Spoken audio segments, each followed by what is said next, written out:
วัดที่ป่าที่ไหนก็อันนั้นก็เป็นความเฉพาะตนเฉพาะตัวแต่ว่าถ้าเรามีโอกาสได้รวมกันอันนี้ก็เฉพาะกิจที่มีโอกาสนะครับวันนี้ก็5 โมงป่าละมันได้ถึงเวลาจะได้ทำกิจของท่านทั้งหลายมีเวลาประมาณ1 ชั่วโมงที่เราจะมีโอกาสทำอย่างนี้ตอนเจ้า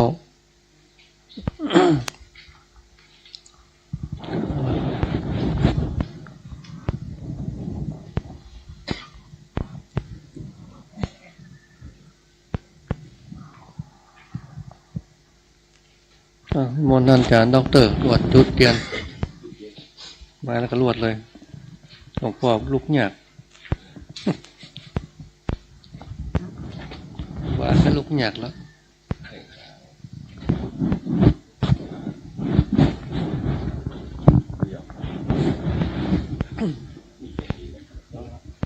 นี่คือประตาม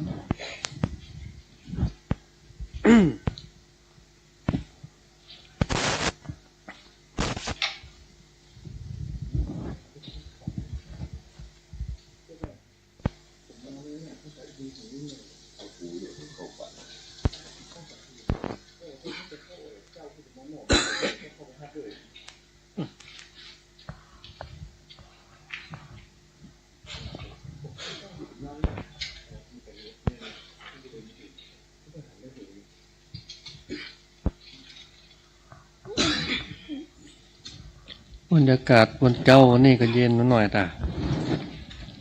ต่ตู้เจ้ามาเข้ากำมันหนาวครับมนต์กราบ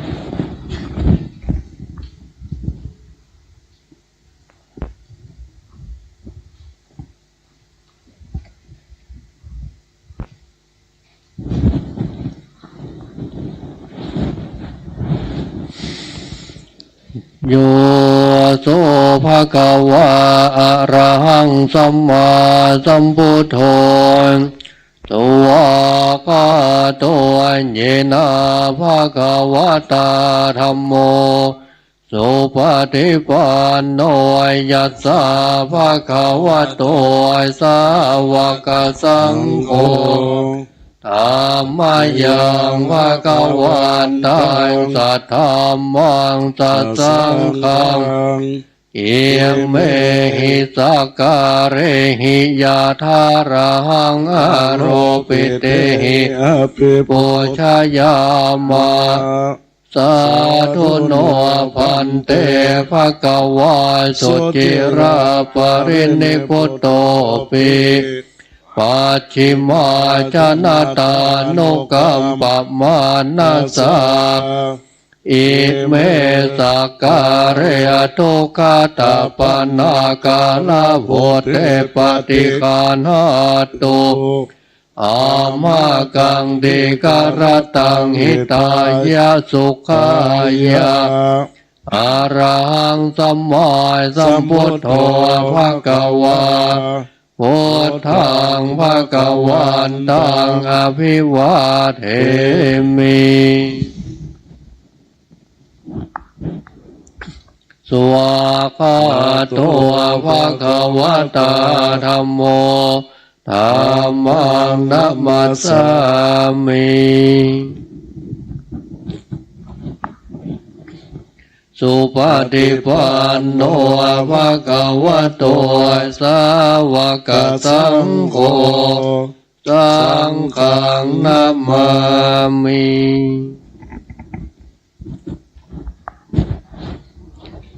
อันธรรมยังพุทธัสสะภะคะวะโตบุปภาคณมะการังกะโรมะเสนะโมตัสสะภะคะวะโตอะระหะโตสัมมาสัมพุทธัสสะนะโมตัสสะภะคะวะโตอะระหะโตสัมมาสัมพุทธัสสะนะโมตัสสะภะคะวะโตอะระหะโต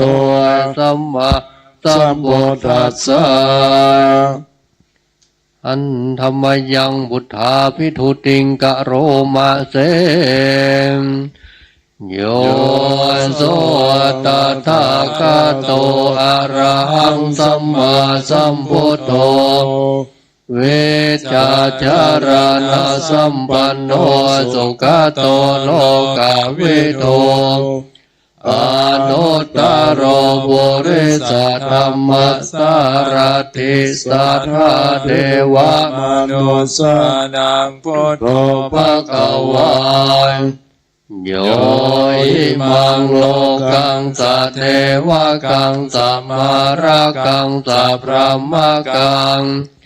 สัตตมานาพระมณิงปัจจังสัทเทวมนุสังสยังอภิญญาสัจจิกตวะปะเวเท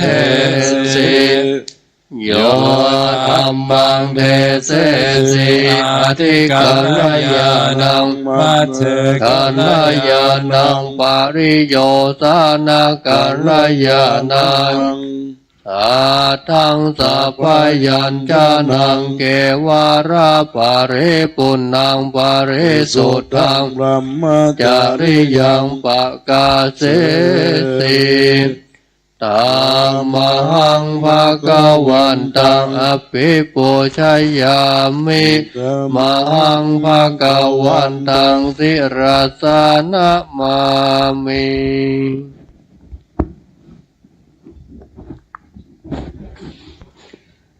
อันธรรมยังธรรมาภิทุติงกะโรมะเสโยโสสวากขาโตภะคะวะตาธัมโมสันทิติโกอาการิโกเอหิปัสสิโกโอ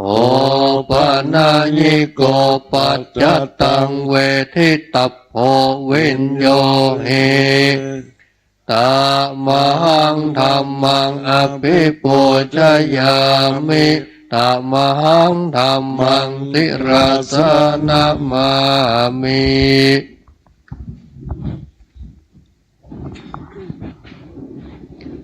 อันธรรมยังสังฆาภิทุติงกะโรมะเสโยโสสุปฏิปันโนภะคะวะโตสาวกสังโฆโอชุปฏิปันโนภะคะวะโตสาวกสังโฆญาญาปฏิปันโนภะคะวะโตวากสังโฆสามี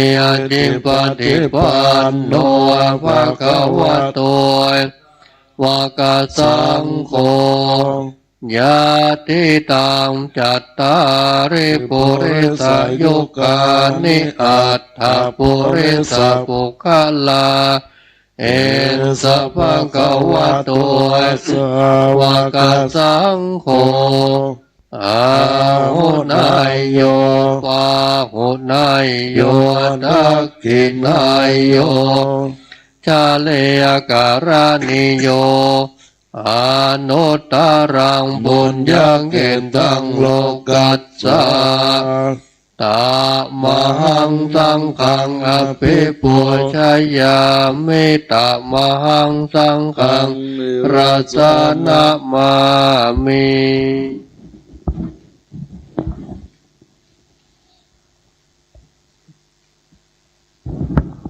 อันธรรมยังรัตนาตยาปนามาคาทาโยเจวาสังเวคาปริกิตานาปะทันจะภะนามาเสโวโทโสโสโทการุณามหันนาโวโยอาจันตาสุตาภลายานาโลจโนโลกัสสะปะปุปะกิเลสกตะโกวันนามิพุทธังอะหัมมาตะเรนะตังธัมโมปฏิโพวิยาตาสะสะทุโน โยมัคคปะกัมมาตาเพตาปินาโกโลกุตโรโยจัตตาทัฏฐาทิปันโนวันธามิธัมมังอะหะมาทะเรนะตังสังโฆสุกิตาภยติกิตาสัญญิโตโยติตาสันโตสุขตาโนโพธโกโลลาปะหิโนอริโยสมเมทัสโสวันธามิสังฆังอะหะมาทะเรนะตังเอเจวะเมกันตาภิปุจนายกังยังวันโดยตาปิสังฆตังโวนยังมายายังมาสัพพุปะตวามาวันโตเวตัสสะปะภาวะสิทธิยาเอทัตถาคโตโลเกอุปปันโนอะระหังสัมมาสัมพุทโธธัมโมจะเตสิโตนิยานิโกปัสสะมิงโกปะเรนิพพานิโกสัมโพธาคัมมิสุขตาปะเวทิโตมายันตังธัมมังสุตวะเอวังชานามาชาติปิตุขาจาราปิตุขามารณัมปิทุกขังโสกปะริเทวทุกขโทมานัสสุปายาสาปิทุกขังอาปิเยหิสัมปโยโกทุกโกปิเยหิวิปโยโกทุกโกยังปิชังนาละตัมปิทุกขังสังคิเตนะปัญจปาทานาคันธาทุกขาสายาทิทังโรปุปาทานาคันโทเวทานุปาทานาคันโทสัญโยปาทานาคันโทสังขารปาทานาคันโทวิญญาณปาทานาคันโทเยสังปริญญายาธารมันโนโสภะคะวาเอวังพาหุรังสาวะเกวิเนติเอวังภาคาจัปปันนัสสะภะคะวะโตสาวะเกสุสาสะเนปาหุราภวตติรูปังอนิจจังเวทนานิจจาสัญญานิจจาสังขารนิจจาวิญญาณังอนิจจังโรปังอนัตตาเวทนาอนัตตาสัญญาอนัตตาสังขารอนัตตาวิญญาณังอนัตตาสัพเพสังขาราอนิจจาสัพเพธัมมาอนัตตาติเตมายังโอตินามาชาติยาชารามรเนนาโสเกหิปาริเตเวหิโตเกหิโตมานัสเสหิอุปยาเสหิโตโคตินาทุกขปาเรตาอาเปวานามิมัสสะเกวะรัสสะทุกขคันดัสสานกิริยาปัญญาเยธาติเยระปะเรเนพุทธังปิตังภะคะวันตังพุทธิสสะอะระหันตังสัมมาสัมพุทธังสัทธาคาราสัมมาอนาคาริยาปปาชิตา ตัสสะมิง ภะคะวะติ ริยังจะรามะภิกขุนังสิกขาสะชีวะสัมมาปันนาตังโนพรหมจาริยังอิมัสสะเกวรัสสะทุกขังขันธัสสะกากิริยายาสังวัตตุติอันธรรมยังตังคณิกาปัจเวกนาปาทังภานามาเสปันติสังกายโยเนโสเจวารังปฏิเสวามิยาวะเทวาสิตัสสะปฏิคันตายาโอนัสสะปฏิคันตายาดังสัมมากัสสวัตตตาปัจจิริงสัพพะสัมภัสสนังปฏิคันตายายา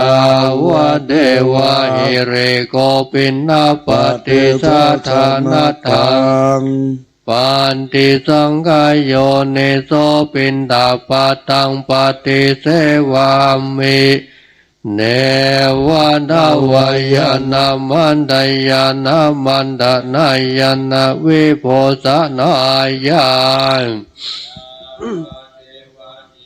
สักกายาสติติยายาปนายาเวหิงสุปารติยาพระมจาริยานุกหายาอิติปุรานันจะเวทานังปฏิหังคามินาวันจะเวทานังนาอุปาเดสามิยาตาราจเมภเวสัตติอนวัชตาจะภาสุวิหารโรจติปฏิสังกายโยเนโสเสนาสนังปฏิเสวามิยาวะเดวาสิตัสสะปฏิคันตายาโอนัสสะปฏิคันตายาดังสัมมากัสสวัตตตาปัจจิริงสัพพะสัมภัสสนังปฏิคันตายายาวะเทวะอุตโตปะริสยะวิโนทานังปันติสังกายโยนิโสกิรานาปัจจยเปสัชฌาปะริคาลังปฏิเสวามิยาวะเดวะอุปันนันนังวัยยาภาธิกานังเวทานานังตายาอาปยาปัจฉาปรมัตตายาติอันธรรมยังปฏิทานาคาทายโยภานามาเสยาเดวันตาสันเดเวหารวาสินเนโทเปกาเลโปเทกาเรตาเหงตาเหงตาธรรมาดานในนาภวันตุโปชิตาโสทิงการนเดทาเวหารามันดาเรเท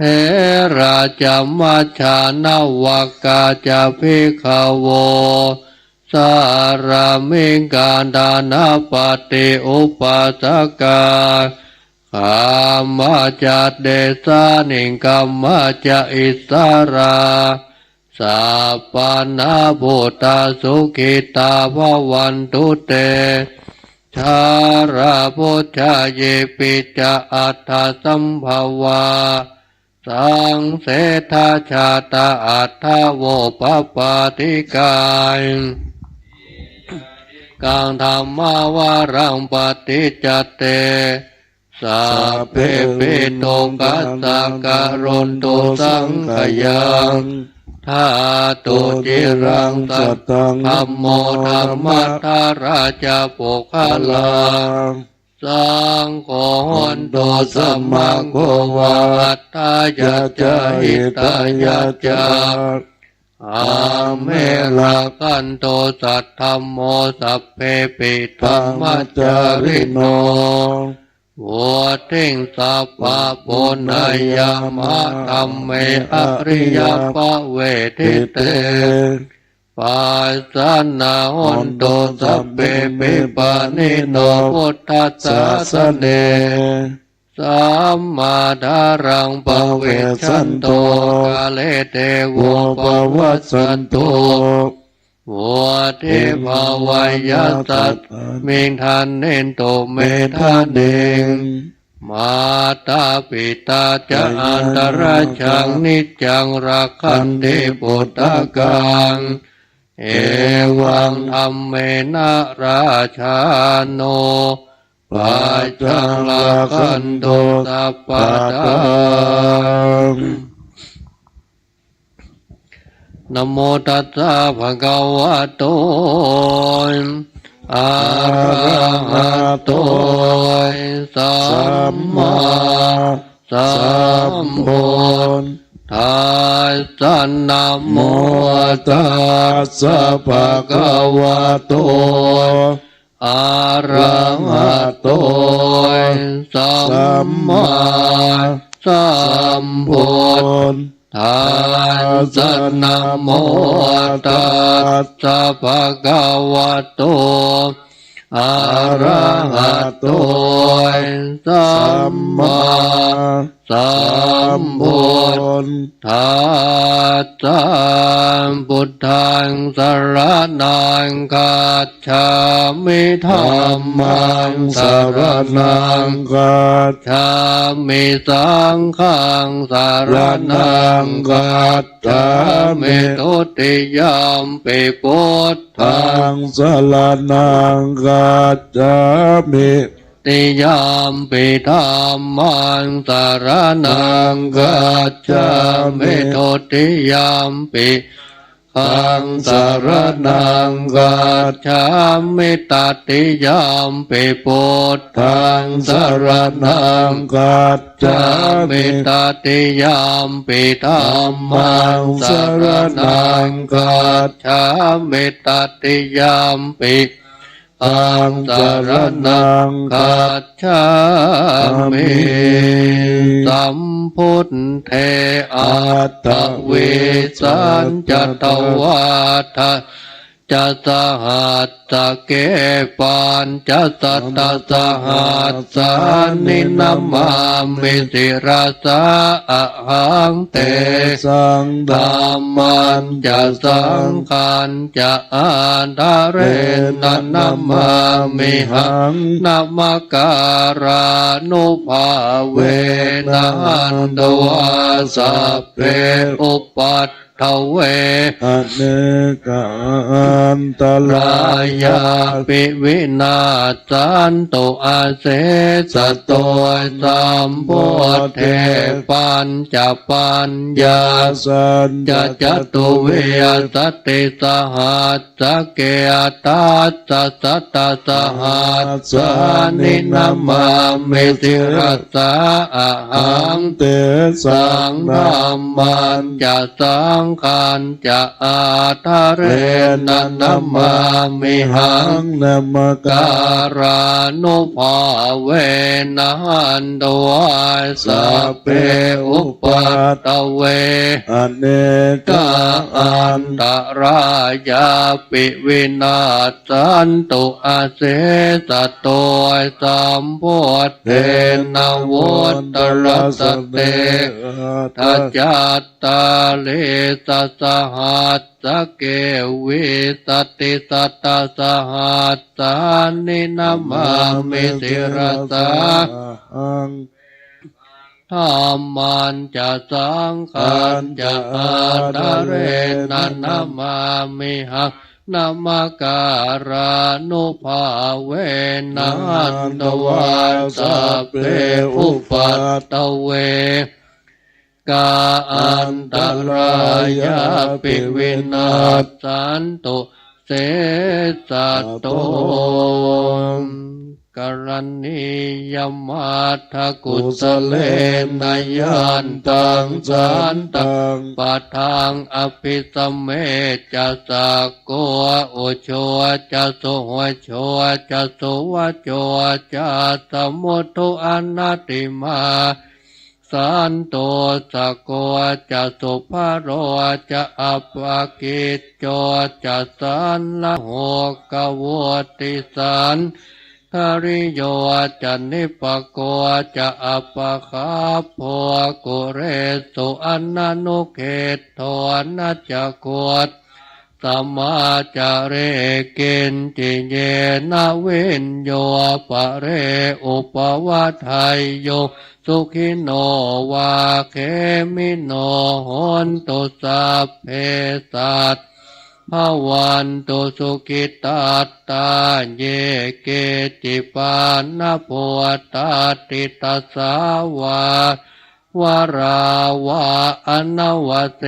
สาธิขาวาเยมหันตาวามัชฌิมาอนุกาโทราทิทาวาเยจะอาทิทาเยจะโทเรวสันติอวิโทเรโพตาวาสัมภเวสีวาเพสัตตาภวันตุสุกิตาตานปโรประนิโกเพธนาติมันเยทกาทจินังกินจิพยาโรปฏิฆาสัญญานันยามมันยัสสะโทคเมชัยยมายัฏฐานิยังปุตตังอายุสาเอกปุตตมานุรักเขวัมปิสัพพะโพเตสุมาณสัมภาวะเยอปริมาณังเมตตัญจะสัพพะโลกัสสมิงมาณสัมภาวะเยอุทังอันโตจติริยานจะอาสัมภาทังอเวรังอสปปัตตังติทานจรังนิสินโนสยานโนวายาวะ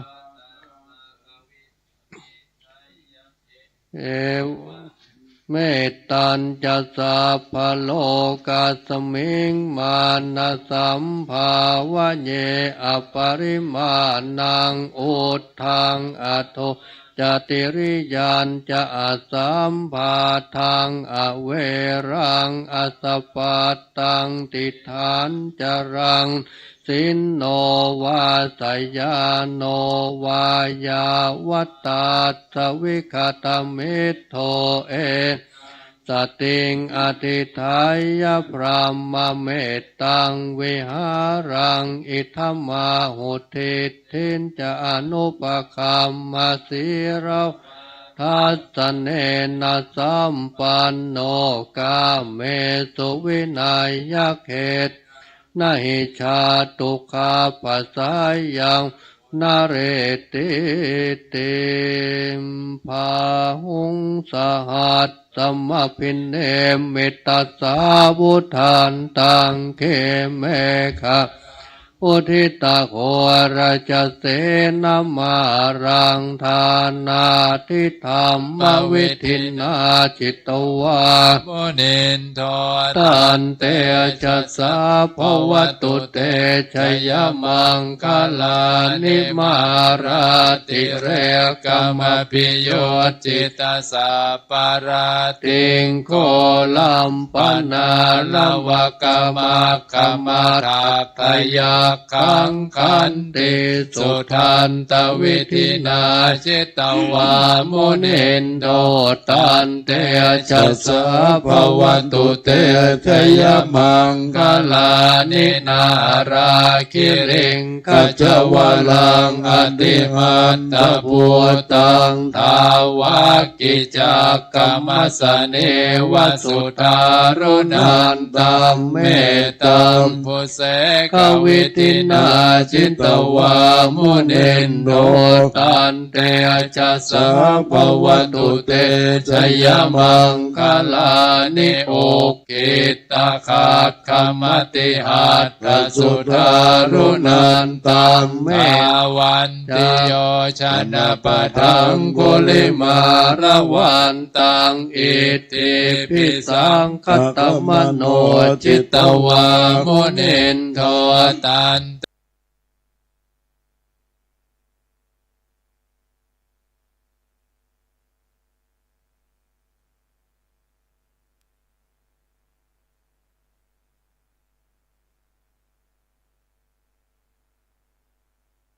เตจิตตวามุนินโทตันเตจัสสะภวตุเตชยมังคลานิสัจจังวิหายมติสัจจกวาทะเกตุงวาทาปิโรปิตามนังอธิอันทภูตังปัญญาปฏิปัจจลิโตจิตตวามุนินโทตันเตจัสสะภวตุเตชยมังคลานินันโทปนันทพุชคะวิปุตังมหิติงโปเตนะเทระพุชเกมนะธรรมาปยันโตอิโทปเทสวิตินาจิตตวามุนินโทตันเตจัสสะภวตุเตชยมังคลานิทุกขาทิติพุชเกนะสุทัตถะหัตถังพรหมังวิสุทธิจุติเมติภกาภิธานังญาณคเทนะวิธินาจิตตวามุนินโทตันเตจัสสะภวตุเตชยมังคลานิเอตาปิพุทธชยมังคลาอัคคคาทายโยวาจโนทินาทิเนสรเตมทานเตตวานะเน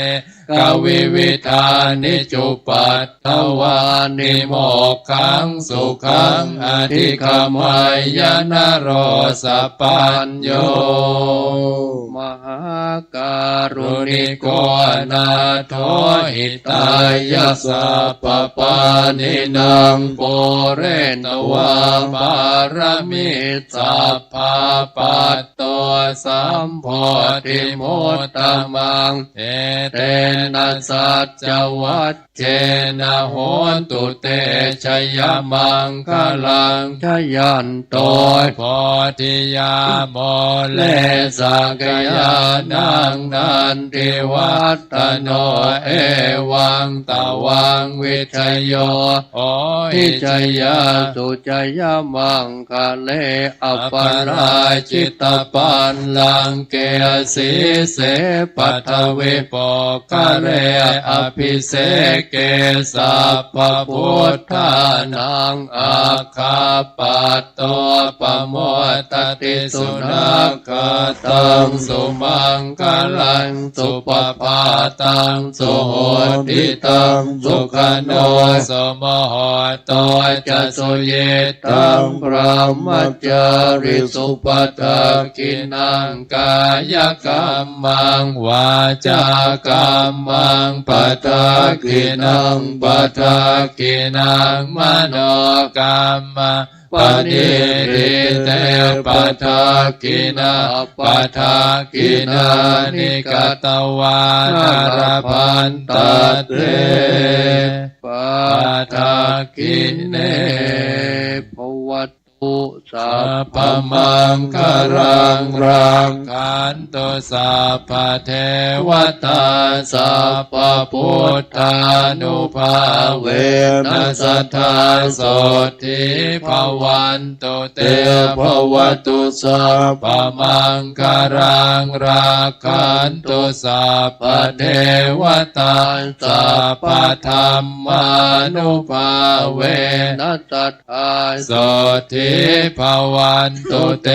ภวันตุสัพพมังคลังรังกันตุสัพพเทวตาสัพพสังฆานุอาเวนัสสทธาโสติภาวันตุเตอิมหังภควา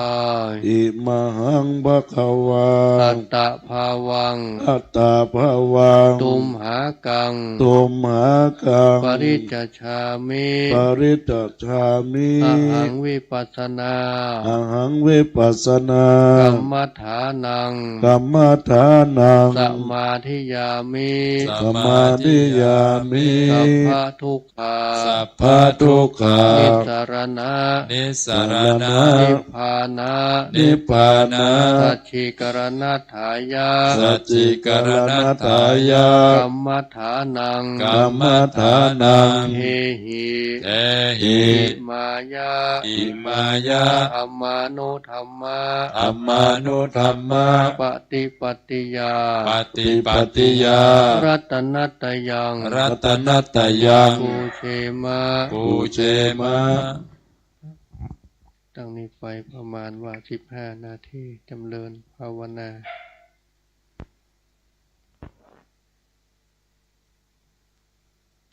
ศรัทธาญาติโยมที่มาแล้วก็ใจเย็นๆเด้อภาวนาด้วยกันก่อน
กัมมังนิพพานังปัจจยโยโหนโตโนนิจจังอิตังภาวันนากัมมังนิพพานังปัจจยโยโนนิจจังอิตังภาวันนากัมมังนิพพานังปัจจยโยโหนโตนิจจังยังกินจีกุศลังกัตตปังกัมมังสัพเพหิกตเตหิปุญญังโนอนุโมดันโตสุนันโตโพโตเจเตวะอัตตมิงทานเนอาทิกาตาติกาสัตตาหนโตสัพพะสัตตานังสุขีอัตตานังปะเรหะรันโตมาตาปิตาสุขีโตทุกขปะมุนจันโตสัพเพญาตกาสุขิตาหนโตทุกขปะมุนจันโตสัพเพอะญาตกา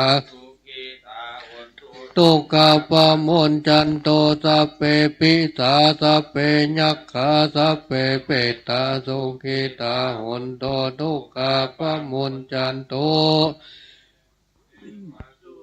ตาหนโตทุกขปะมุนจันโตสัพเพอาจาริโยปัจจญาสุขิตาหนโตทุกขปะมุนจันโตสัพพะสัมปตินังจันโตโว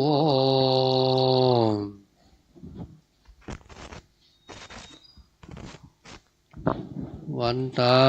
มิพุทธังสัพพังเมโตสังฆัมมาดาเมพันเตวันตามิธัมมังสัพพังเมโตสังฆัมมา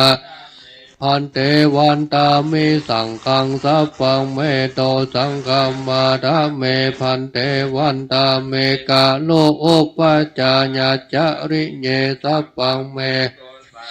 มาทาเมพันเตวันตาเมกัมมัฏฐานังสัพพังเมโตสังฆัมมาทาเมพันเตวันดาเมอารามเมปั ปั ต ตตาสิมายังสัพพังเมโตสังฆัมมา ทาเมพันเตวันตาเมเจติยั สัพ ง พังสัพปะทานเนโสพันเดติตาสาเลราตา โตมาโพ โพธิปุณฑโลปัญจกาลังสัตตานังกาโลเกเท เทว ว ะ โล โลเกภัมมาโลเกจัม โพ ปุ ธิเปลังกาธิเปสาลิราตาตุโยเกสัตตา อะระหันตาธาตุโยเจเตยังกันตาโกติงจตุ ลาเสเตสา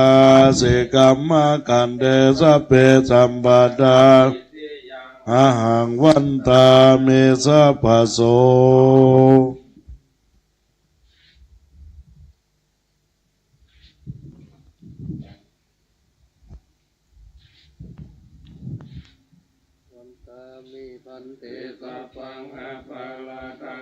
มาดาเมพันเตพยังคะทังบุญยังสาปังสามินาคะทังบุญยังไมหังกะทะปังสาธุสาธุอนุโมดามิ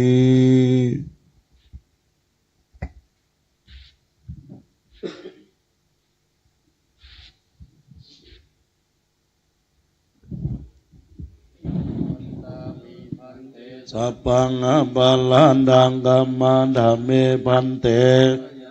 ทังบุญยังสามินาอนุโมทิตาปังสา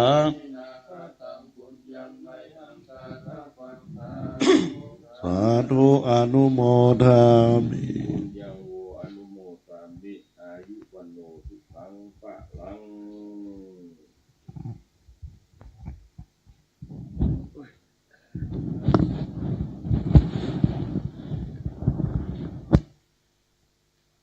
ในโอกาสนี้ขอ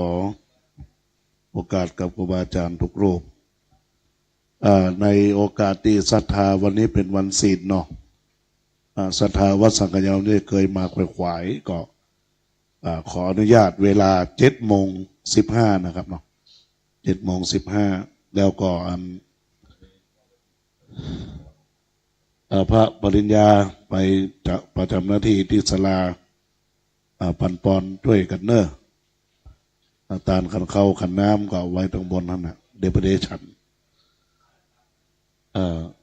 ช่วยกันเก็บในกำเนิดท่านพระครูสังฆรักษ์กินีทัตตุลุงเคนิมนต์เป็นโคสกะเชิญชวนศรัทธาเจ้าพามาร่วมบุญวันนี้นิมนต์ท่านพระประหลัดปราโมทย์ปัญญาปฏิโปได้เป็นผู้กล่าวสมโภชนียกถานะครับ ประมาณ10 นาที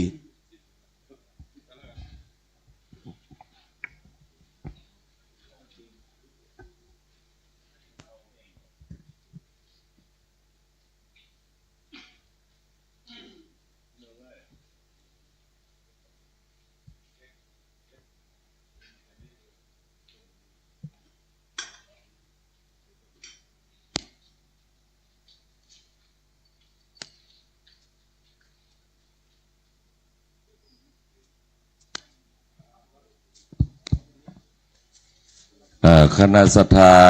นำดอกไม้มาก็เจิญมาใส่ตั้งได้ประรำผ่ามเป็นเนอดอกไม้จะใส่ขันแก้วเจ้าตั้งสัตว์ประการวันนี้ซึ่งเป็นวันพระวันศีลนะพระเจ้าพระสงฆ์ได้มาเข้าภาวนาในการที่เป็นการเข้ากรรมนะ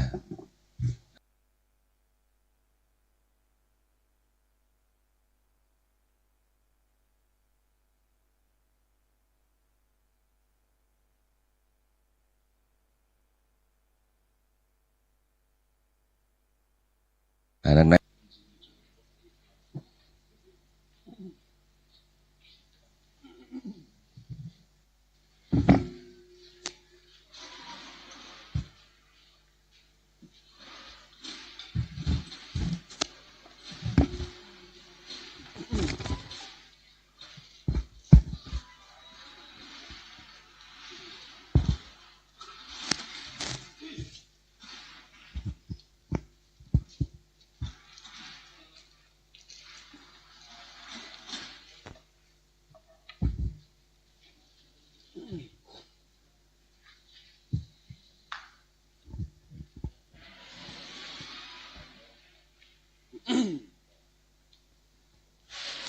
สุริยาแสงพระอาทิตย์สีทองส่องฟ้าอัมภัยอรุณรุ่งฟ้าเปล่งแจ้งงามใสเจิญศรัทธาทั่วไทย10 เศร้าเจ้าบ้านทำบุญเข้ากำสันขยอมห่วมกันกินหวานตาลต้อมด้วยใจนอบน้อมยินดีน้ำธรรมคำสอนสุนทรกล่าวจีขององค์ติไวยพุทธาได้เฮียนได้หูเก็บมาอู้จาฮือหมู่ศรัทธาฟังกันทั่ว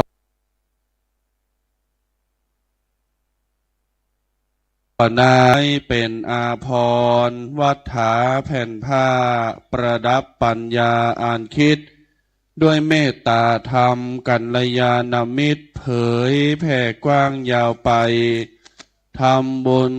เข้ากรรมส่วนขยอมเจ้าวันนี้ตื่นบานหวานใจขอเจิญศรัทธาทั่วทิศทั่วไทยกระทำกันทั่วหน้ากระทำกันทั่วหน้าขอนอบน้อมบังคมกราบนบไว้ที่เคารพแก้ว3 ประการสมเด็จพุทธพระตนศักดิ์สวานพระธรรมบาลคำสอนตั้นเจ้าสังฆพระสงฆ์ตนสืบเงาศาสนาเฮาพุทธปิตามารดาอาจาริยะผู้เป็นครูแก้วสอนดีตูข้าม่อนไทยขอเอาว่าจีเป็นกรอนวาตีโบราณเข้าซอยต่างดวงบุปผามาลาดอกน้อยถวายวันตาตั้นไทยแลเฮยขอยกมือ10 นิ้ว ถวายความนอบน้อมแด่องค์พระถรายรัตนผ่านแผ้วประแก้วเจ้าตั้งสามภาการขอถวายความเคารพอย่างพระมหาเถรานุเถระท่านเจ้าคณะประสังฆาธิการภิกษุสามเณรทุกรูปด้วยความเคารพยิ่งขอเจริญพรอนุโมทนาเจริญสุขสวัสดีบรรดาฆราวาสญาติโยมพี่น้องศรัทธาตินจองหอกวัดหมู่เฮาเราเจ้าข้าต่างหลายตั้นพุทธศาสนิกเมธียิงใจผู้ควรขวายในการทำความดีอนุโมทนาเจ้าวันนี้ญาติโยมสาธุชนทุกคนทุกท่านวันนี้เจ้าวันที่2ตรงกับวันศุกร์กุมภาพันธ์2567วันนี้กรณีพิเศษเป็นวันธรรมสวนะเป็นวันพระหรือวันศีลญาติโยมสาธุชนคนดีมีบุญตั้งหลายผู้ควรขวายยังกองบุญปากันมาหนุนหนึ่งในโอกาสงานมงคลมงคล2ประการแรกงานเข้ากรรมต่อมาเป็นวันศีลวันธรรมสวนะวันนี้ญาติโยมศรัทธา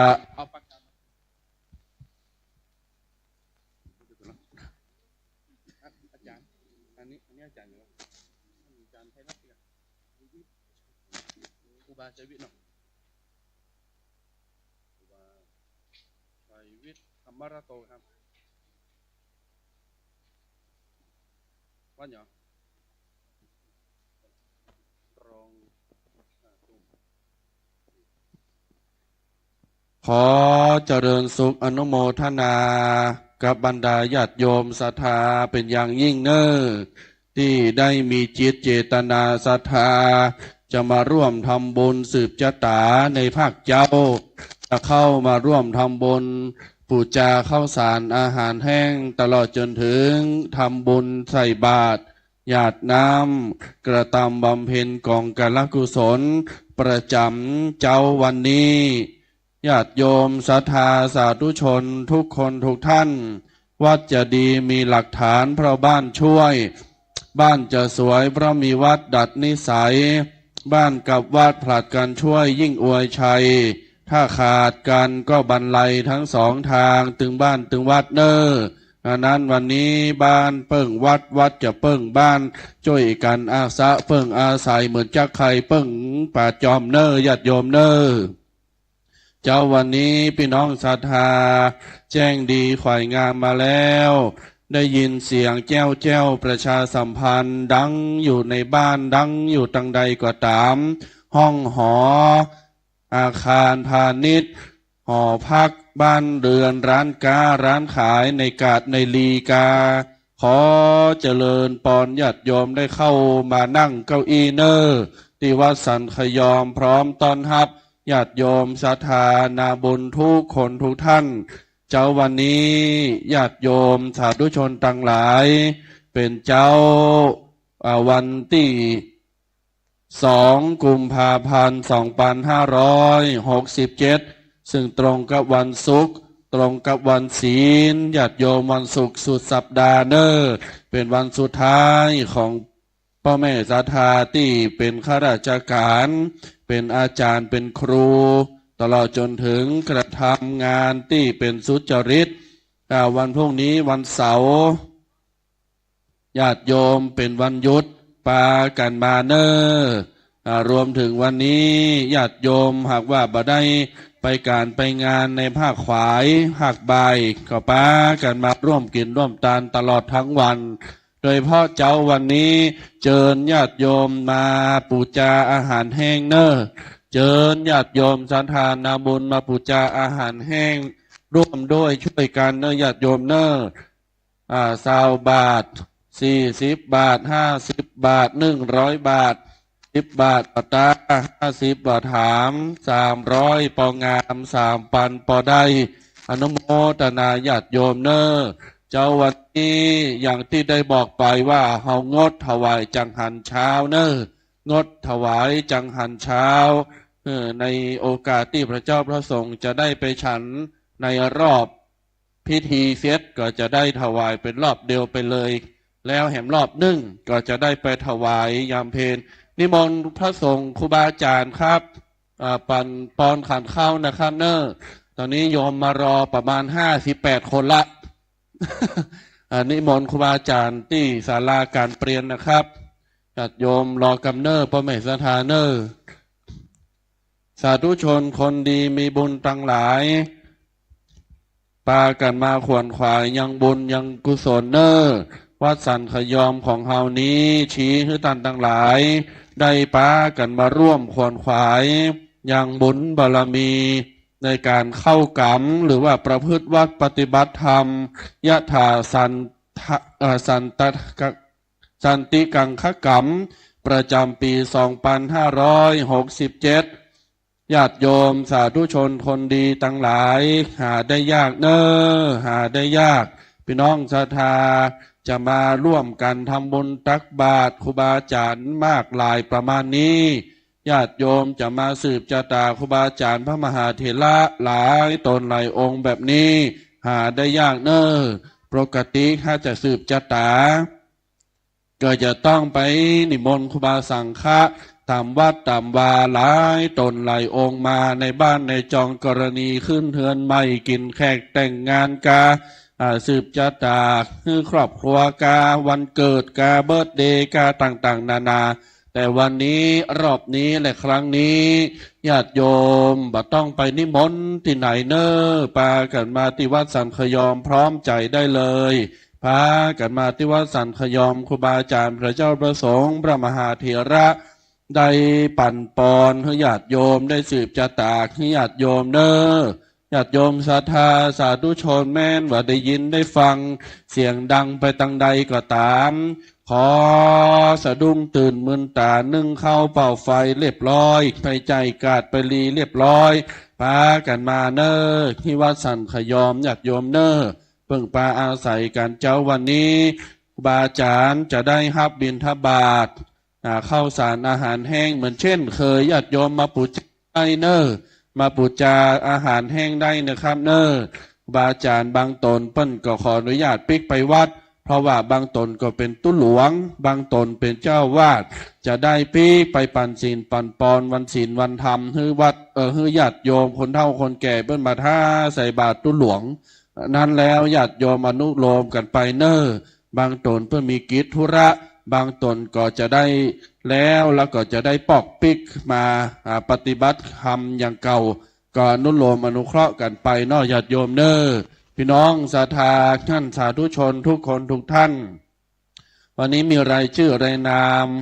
หลายหลากมากประการที่จะได้ประสานให้ญาติโยมได้ร่วมอนุโมทนากันตามที่ได้จดรายใหม่เอาชื่อที่คณะกรรมการเป้าออกไม่ออกกองอำนวยการหากแม้นว่าญาติโยมจะประสานงานอันใดจะมาปูจาจะมาร่วมทำบุญเป็นเจ้าภาพรายการต่างๆที่ได้ประ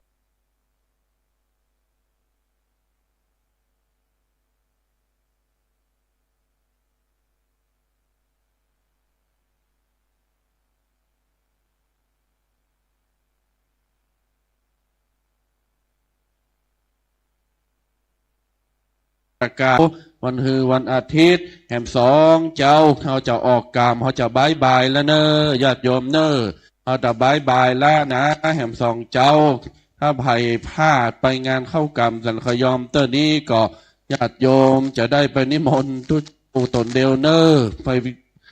บิณฑบาตกาไปสืบชะตากาให้นั้นแล้วว่าสันขยอมนี้เปิดโอกาสเปิดประตูวัดถ้าญาติโยมสาธุชนตลอดทั้งวันเนอในงานเข้ากรรม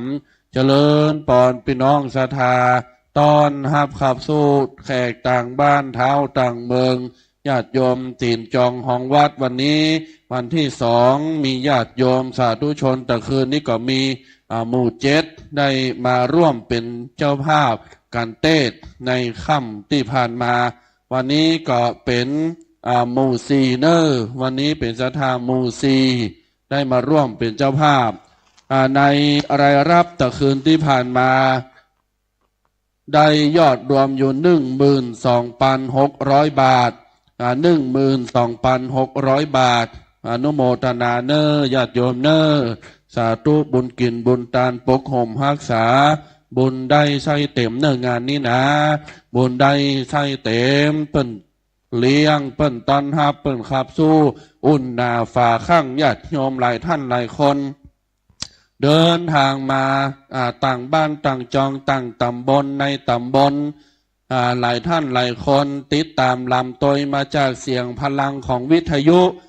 เครื่องมือสื่อสารตลอดจนถึงเสียงประกาศประชาสัมพันธ์เสียงตามสายในหมู่บ้านกาตลอดจนถึงคลื่นวิทยุที่สำคัญคลื่นวิทยุ96กับ104ของวัดฝ่ายหินจังหวัดเชียงใหม่ที่ท่านพระครูปลัดกิติพงศ์ท่านดร.แกนได้เป็นดีเจนี่เป็นพระนักจัดรายการประจำคลื่นนี้อยู่ตลอดทั้งกิจกรรมก็ได้ห้ามความอนุเคราะห์ได้ห้ามความเมตตาจากท่านพระครูสมุวิสุวัตรวรกิจโจท่านผู้อำนวยการสถานี104.50และท่านเจ้าวาดวัดฝ่ายหินตลอดจนถึงท่านพระเจ้าหน้าที่และเจ้าหน้าที่ที่วัดฝ่ายหินได้มาร่วมด้วยช่วยการอนุเคราะห์และเมตตาในการเผยแพร่เสียงและภาพออกไปทั่วทุกมุมประเทศเนอญาติโยมเนอถ่ายทอดจาก104.50ขึ้นวิทยุและ Facebook YouTube TikTok ถ่ายทอดทุกแพลตฟอร์มเนอพี่น้องสามารถกดไลค์กดแชร์กดเข้าไปได้ที่วัดฝายหินเนอญาติโยมเนอไปชมไปพอได้เนอที่วัดฝายหินเป็นภาษาอังกฤษก็มีภาษาไทยก็มีหรือติดหน้าเฟซของท่านพระครูปลัดกิติพงศ์ท่านดร.แก่นก็ได้เนอพี่น้องศรัทธาญาติโยมสาธุชนต่างหลายได้รับความอนุเคราะห์จากท่านผู้อำนวยการ104.50และได้รับความอนุเคราะห์จากญาติโยมศรัทธาท่านผู้ชมและท่านผู้ฟังหลายท่านหลายคนที่ได้มาเข้ามาชมเข้ามาฟังกันหลายท่านหลายคนก็ติดตามลำตัวตั้งตายเนอญาติโยมท่านผู้ฟังมาจาก104.50ฟังอยู่แล้วพออยู่แล้วเสียงแจ้วแจ้วดังจากวัดสันขยอมพร้อมต้อนรับญาติโยมศรัทธานาบุญทุกคนทุกท่านเนอเบื้องต้นจะขอประกาศอนุโมทนานายชื่อไรนามศรัทธานาบุญตั้งหลายที่มาขวนขวายตึงยิงตึงใจร่วมกระทำบำเพ็ญกองกาลกุศลอย่างที่ตมาภาพได้แจ้งประชาสัมพันธ์ไปพี่น้องศรัทธาตั้งหลายเนอจะในโครงการเข้ากรรมนี้ชี้ให้ได้หันว่าเราจะได้นำปัจจัยไปสมทบทุนในการก่อสร้างอาคารปฏิบัติธรรมหลังใหม่หลังใหญ่หลังงามประจำวัดสันขยอมของเฮาที่นี้เพื่อจะได้เป็นสถานที่ในการบำเพ็ญบุญเป็นสถานที่ในการ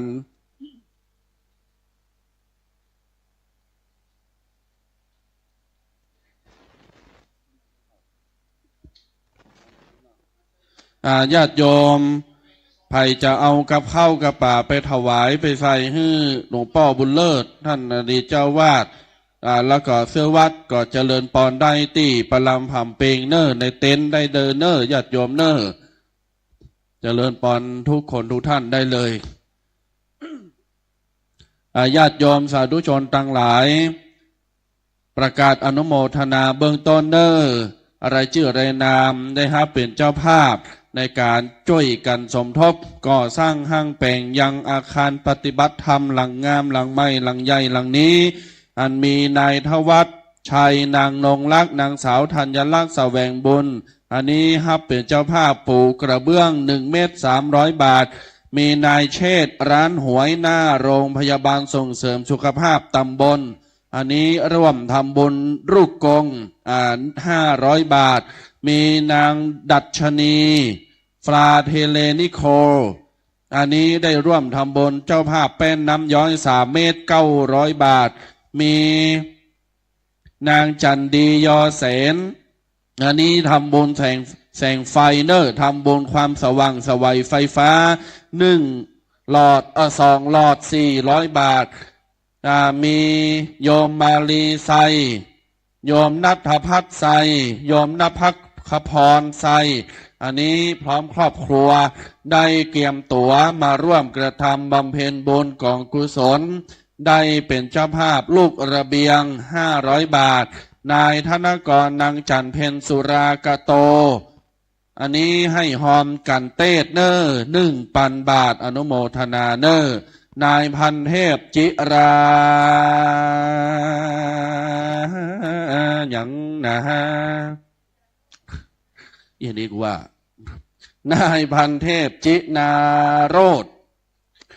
ร่วมทำบุญปลูกกระเบื้องแห่ม1 เมตร 300 บาทนางดัชนีฟราเทเลนิโคอันนี้ร่วมทำบุญเป็นเจ้าภาพสังฆทานวันออกกำ4 กุมภา1 ชุด 2,000 บาทนายทวัชชัยนางนงลักษ์นางสาวธัญลักษณ์แสวงบุญตาลหลอดไฟความสว่างแหม1 หลอด 200 บาทรายการต่อมามีนายโจนางมิ้นลุงติงอันนี้เป็นเจ้าภาพปลูกกระเบื้อง1 ตารางเมตร 300 บาทนายโจนางมิ้นลุงติงเป็นเจ้าภาพหลอดไฟฟ้าตามความแสงสว่างแห่งชีวิตแหม2 หลอด 400 บาทไม่มีครอบครัวนายสิงห์นางคำอูนองเงินอันนี้เพราะร่วมเป็นเจ้าภาพเทพื้น1 ตารางเมตร 300 บาทบะเต้าแต่นั้นก็ยังตาลหลอดไฟแหม1 หลอด 200 บาทบะเต้าแต่นั้นมีนายโจนางมิ้นลุงติงและได้รับเป็นเจ้าภาพเทพื้นแหม1 ตารางเมตร 300 บาททัดนั้นมาใหม่มีอัน200นี่หลอดไฟกันไม่ได้เขียนระบุไว้ไม่เห็นหมายมีนางนพรัตน์ทองขาวอนิตาลแสงสว่างแวบวาว1 หลอด 200 บาทหมายมีนายวิทยาสุนีลำจวนบ้านสันขยอมหมู่ซีได้ปากันมาตาลหลอดไฟฟ้าจำนวน5 หลอด 1,000 บาทขออนุโมทนาร้านนวดชบาสาขา3เป็นเจ้าภาพทำบุญหลอดไฟฟ้าแสงสว่าง1 หลอด 200 บาทนางสาวรัชนีสิริลักษณ์ศรัทธาหมู่ 8เนอร์บ้านเด่นสันขยอมเป็นเจ้าภาพเทพื้นแห่ม300 บาทหมายมีป้ออนันต์แม่วันดีอุทราได้ตาลหลอดไฟฟ้าแห่ม1 หลอด 200 บาทหมายมีนางส่องแสงสิริลักษณ์บ้านเด่นสันขยอมตาลหลอดไฟฟ้าแห่ม1 หลอด 200 บาทต่อทัดจากนั้นหมายมีสำรวมสุนีสุวิชาดาสุภนิดาพรอมรรัตน์สราวุธแทนกลางพร้อมครอบครัวอู่อีสานได้ร่วมทำบุญปูพื้นกระเบื้องอาคารปฏิบัติธรรม3 ตารางเมตร 900 บาทหมายมีแม่อารีสดับอันนี้จากวิทยุเนญาติโยมเนอแม่อารีสดับ200 บาทแม่กองพันตุ้มอิน300 บาทป้อประพันธ์ดวงแสงแม่จันดีแม่จันสีดวงแสงอันนี้ร่วมเป็นเจ้าภาพตาลไปหาป้อติ๊บแม่ปันเตปิน200 บาทป้อนานอินสมเตปินตาลไปหาป้อติ๊บแม่ปัน1,000 บาทอนุโมทนาตัวเนอร์ต่อไปหมายมีป้ออนันต์แม่วันดีอุทราเจ้าภาพเตพื้นแหม1 ตารางเมตร 300 บาทตอนนี้ไปประกาศอนุโมทนาป้าอัมพันธ์4 วันอันนี้เป็นเจ้าภาพตาลหลอดไฟฟ้า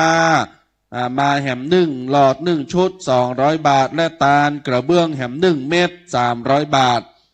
นางพิสมัยใจคำเป็นเจ้าภาพหลอดไฟฟ้า1 ชุด 200 บาทไอ้กันน้องกล้วย ตาลหลอดไฟฟ้า1 ชุด200 บาทลุงแดงป้าสมป๊อกอ้ายหลอดไฟฟ้าแหม1 ชุด200 บาทพ่อหลวงอินสอนบุญธรรมเป็นเจ้าภาพหลอดไฟฟ้า2 ชุด400 บาทแสงจันทร์บุญธรรมเป็นเจ้าภาพปลูกกระเบื้อง2 เมตร600 บาทคุณวนัทขนางใจด้วงอันนี้เป็นเจ้าภาพหลอดไฟฟ้า1 ชุด200 บาทแล้วก็เป็นเจ้าภาพปูพื้นกระเบื้องแหม1 เมตร300 บาทคนเพนจมาศอุนจะนำอันนี้เป็นเจ้าภาพหลอดไฟฟ้าแหม1 ชุด200 บาทนางพลอยสีดวงเรืองหลอดไฟฟ้า1 ชุด200 บาทเนออันนี้เป็นรายชื่อรายนามที่ได้ติดตามลำตัวญาติโยมศรัทธาสาธุชนทุกคนทุกท่านมาร่วมกินร่วมทานกันได้เนอญาติโยมจดอะไรใหม่เอาชื่อมาได้ทุกท่านทุกคนที่มาถึงแล้วอย่าได้กาดเก็บหนีหายไปต่างใดพี่น้องศรัทธาท่านสาธุชนทุกคนทุกท่าน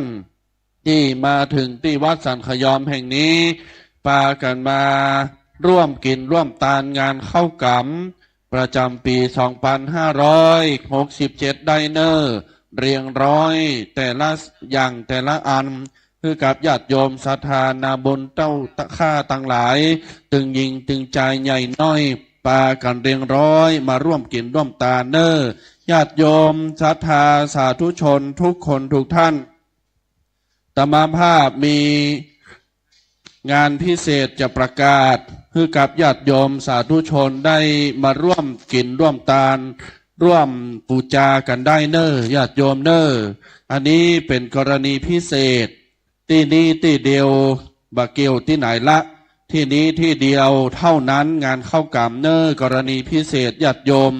เจิญมารับเจิญมาร่วมทำบุญปูจาอย่างวัตถุมงคล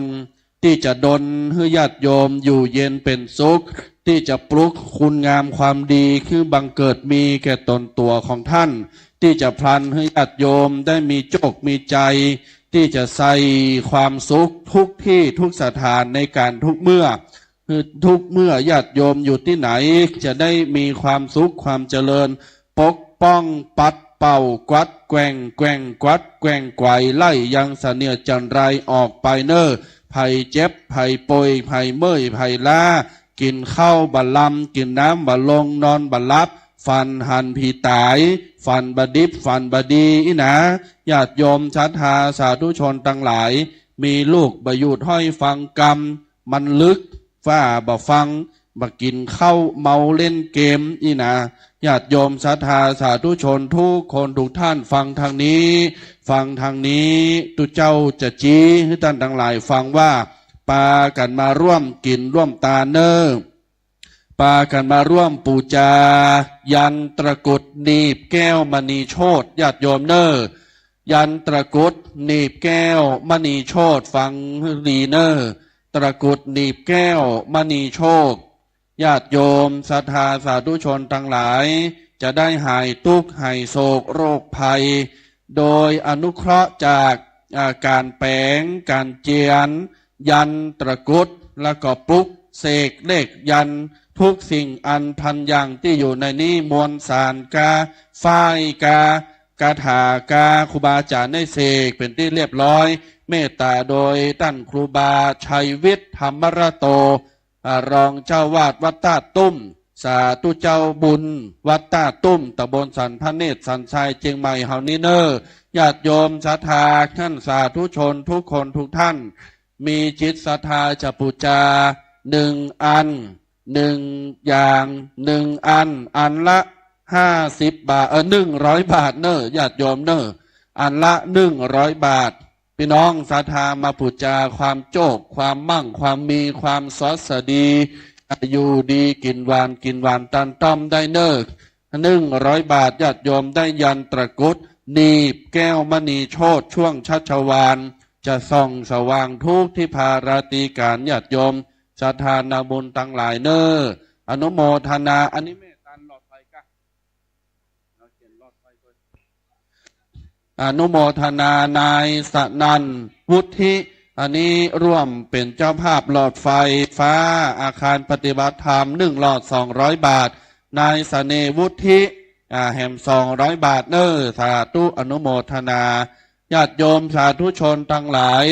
ตึงยิงตึงใจได้ยินได้ฟังแล้วอยากจะมาปูจาวัตถุมงคลยันตรกุฏหนีบแก้วมณีโชตปากันมาเนอที่ตมาภาพนี่เนอปากันมาที่ตมาภาพ1 ชิ้น1 ชุด100 บาท99 บาทไม่ต้องทอนนี่ญาติโยมมาเนอพี่น้องศรัทธาเอาพกติดตัวเอาวางบนหัวบนเก้าไว้ในบ้านในจองร้านค้าร้านขายอยู่ดีมีความสุขทุกทิพาราตีกาเนอ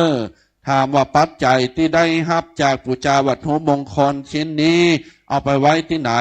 มาได้ปีกไปติดตาตุ่มเนญาติโยมเนอถวายไว้ในการก่อสร้างห้างแปลงสมทบทุนในการสร้างอาคารปฏิบัติธรรมหลังใหม่หลังใหญ่หลังงามวัดสันขยอมหลังนี้เนอดังนั้นญาติโยมสาธุชนต่างหลายอยากจะปูจามาติดต่อได้ที่อาตมาภาพรูปเดียวเท่านั้นเนอมาติดต่อได้ที่ตุเจ้าเจ้าปุ่งน้อยพิธีกรโคศกตนเดียวตนนี้เท่านั้นที่อื่นบ่มีแล้วเนอญาติโยมเนอหมดแล้วหมดเลยหมดแล้วหมดเลย50 อัน100 บาทเนออันละ100 บาทญาติโยมปูจาได้เนอปูจาเอาความสุขความเจริญปูจาเอาความโจกความใจนี่แก้วมณีโชติน่าเป็นตะกรุดเนอญาติโยมเนอหาได้ยากนะอักขระการเขียนการจานการอธิษฐานจิตเมตตาครูบาเจ้าชัยวิทย์ธรรมรโตรองเจ้าอาวาสวัดตาตุ้มเนอแต่เจ้านี่ก็ครูบาอาจารย์นี่ก็มาปุดมาเสกซ่อมย้อมยศมานุโมทนามาสาธยายมนตาเป่ากระถาใส่เป็นที่เรียบร้อยละเพิ่มบารมีไปแหมเนอนั้นญาติโยมอย่าปูจาก็เข้ามาที่ตมาภาพเนอกำหมดแล้วก็เมียนะหมดแล้วหมดเลยเนอญาติโยมเนอต่อไปจะประกาศอนุโมทนาเจ้าภาพหลอดไฟฟ้าอันหมายมีป้อวราชัยแม่วลัยพัทรานนท์หมู่4เนอบ้านสันขยอมเฮานี้ชี้ให้ได้มาร่วมกินร่วมตานเจ้าภาพหลอดไฟฟ้า2 หลอด400 บาทมีนายอุดรพันธ์ดวงมณีนางสาวจัญญาบัวสอดเด็กหญิงอรัชพรดวงมณีถวายหลอดไฟฟ้าแห่ม2 ชุด400 บาทต่อไปขออนุโมทนาวราพรประทุมหรือว่าป้าเพลินเดินมาร่วมกินร่วมตาลแห่ม2 หลอด400 บาทแม่อำไพหรือว่าแม่น้อยโยธาราชพร้อมครอบครัวเป็นเจ้าภาพไม้ฉลุหน้าจั่วอาคารปฏิบัติธรรม2,000 บาทสาธุอนุโมทนานักเนอญาติโยมเนอสาธานาบนสาธุชนทั้งหลาย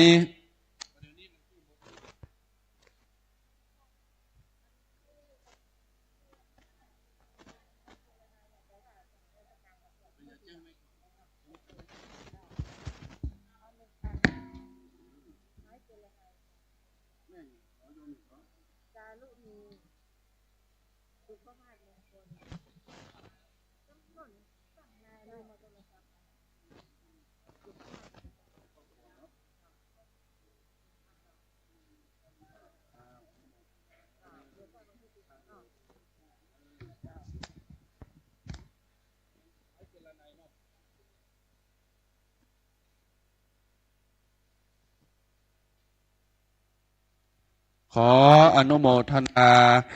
คุณโยมจารุณีสุภมาศมงคลพร้อมครอบครัวปาตั๋วมาร่วมแจ้งความจำนงหมายในการเป็นเจ้าภาพไม้เจรไนการประดับอาคารปฏิบัติธรรมหลังใหม่หลังใหญ่หลังงามนี้แห่ม1,000 บาทสาธุเนอโมทนา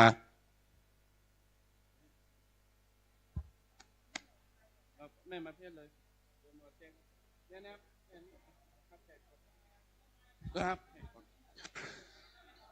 ต่อไปอนุโมทนาร้อยตำรวจเอกวิชัยนางไทยจือฟูปิงอันนี้เปิ้นได้เป็นเจ้าภาพหนังสือสวดมนต์4 เล่ม200 บาทนายยงยศนางรุ่งทิพย์4 ดาวเรือง2 เล่ม100 บาท แม่น้อยอัมภัยโยธาราช2 เล่ม100 บาทวรารัตน์วันชัยธนพงศ์2 เล่ม100 บาทกิตติภพวันชัยธนพงศ์2 เล่ม100 บาทกานิธรินคงคุณากูลพร้อมครอบครัว2 เล่มแถม100 บาทดัชนีฟราเทเลนิโคร2 เล่ม100 บาทนางจำลำจวนมุนิน2 เล่ม100 บาทนายสิงห์นางคำโอหน่องเงิน1 เล่ม50 บาทนายโจนางมิ้นลุงติ่ง2 เล่มแถม100 บาทเนอญาติโยมเนออนุโมทนาเจ้าภาพหนังสือสวดมนต์เล่มละ50 บาทเนอ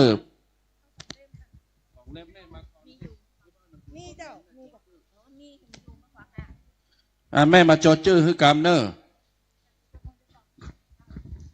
แจ้งได้เลย50 บาทเนอ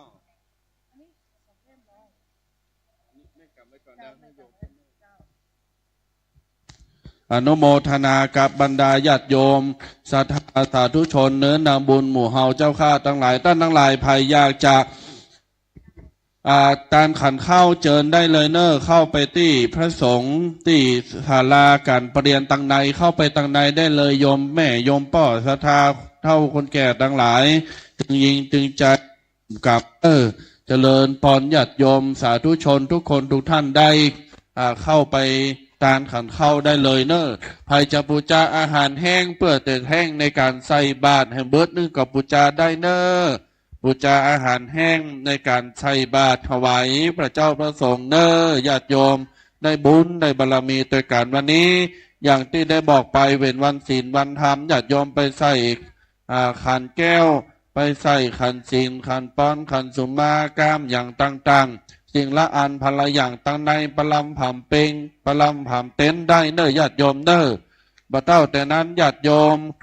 จะมาถวายปัจจัยร่วมกินร่วมทานในงานเข้ากรรมแต่ละอันแต่ละอย่างสามารถมาจดชื่อจดนามได้อาตมาภาพจะได้ประกาศประชาสัมพันธ์และอนุโมทนาเนอขออนุโมทนาแม่อนงนายลุนทรแก้วสีบุตรและครอบครัวอันนี้ปลาเนื้อปลาตัวมาจดชื่อจดนามเป็นเจ้าภาพหลอดไฟฟ้าตามแสงสว่าง1 หลอด200 บาทอนุโมทนาบุญบารมีรักษาเนออะละญาติโยมสาธุชนมาเนอพี่น้องศรัทธาเนอนางบุญเจ้าพุทธเฮาตั้นทั้งหลายตอนนี้มีเวลาแหมนักอยู่เนอญาติโยมเนอมีเวลาแหมนักอยู่เนอพี่น้องศรัทธากำลังลุกก็ดีนึ่งเข้าเป่าไฟกำลังไปกาดไปลีก็ตามวันนี้6:36 นาทีละเด้อแจ้งดีข่อยงามตีนฟ้ายกบาลนาบรรดาญาติโยมศรัทธาเนื้อนางบุญหมู่เฮาทั้งหลายตอนเจ้าจะมีพิธีสืบชะตาแล้วก็จะมีตาลขันน้ำขันเข้าญาติโยมสามารถมาตาลขันเข้าได้ตาลสังฆทานครบรอบวันเกิดเบิร์ธเดย์เจิมรถเจิมราอย่างต่างๆมาได้ตลอดทั้งวันเนอพี่น้องศรัทธาจะปูจาอาหารแห้งเจิญติดต่อได้เลยเจิญติดต่อได้เลยเนอหรือบ่เต้าแต่นั้นญาติโยมจะปูจาอย่างที่บอกไปเนอยันตะกุดหนีบแก้วมณีโชติจะหนีบเงินหนีบคำเนอหนีบความสวัสดีหนีบโจกหนีบใจบ่ฮื้อไหลไปไหนเนอญาติโยมศรัทธาสาธุชน100 บาทมาบูชาได้ที่อาตมาภาพรูปเดียวตนเดียวเท่านั้นเนอมาบูชาได้พี่น้องศรัทธาจะได้เอายานนี้ไปติดกระเป๋า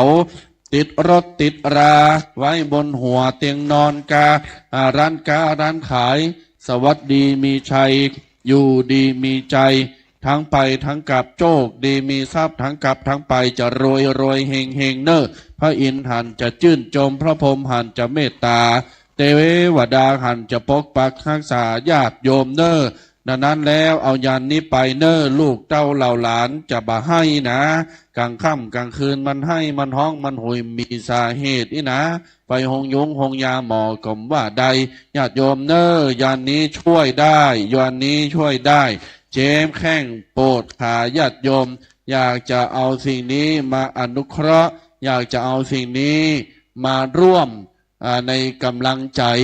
ญาติโยมอยากจะเอายานนี้มาเป็นการปลอบขวัญปลอบใจ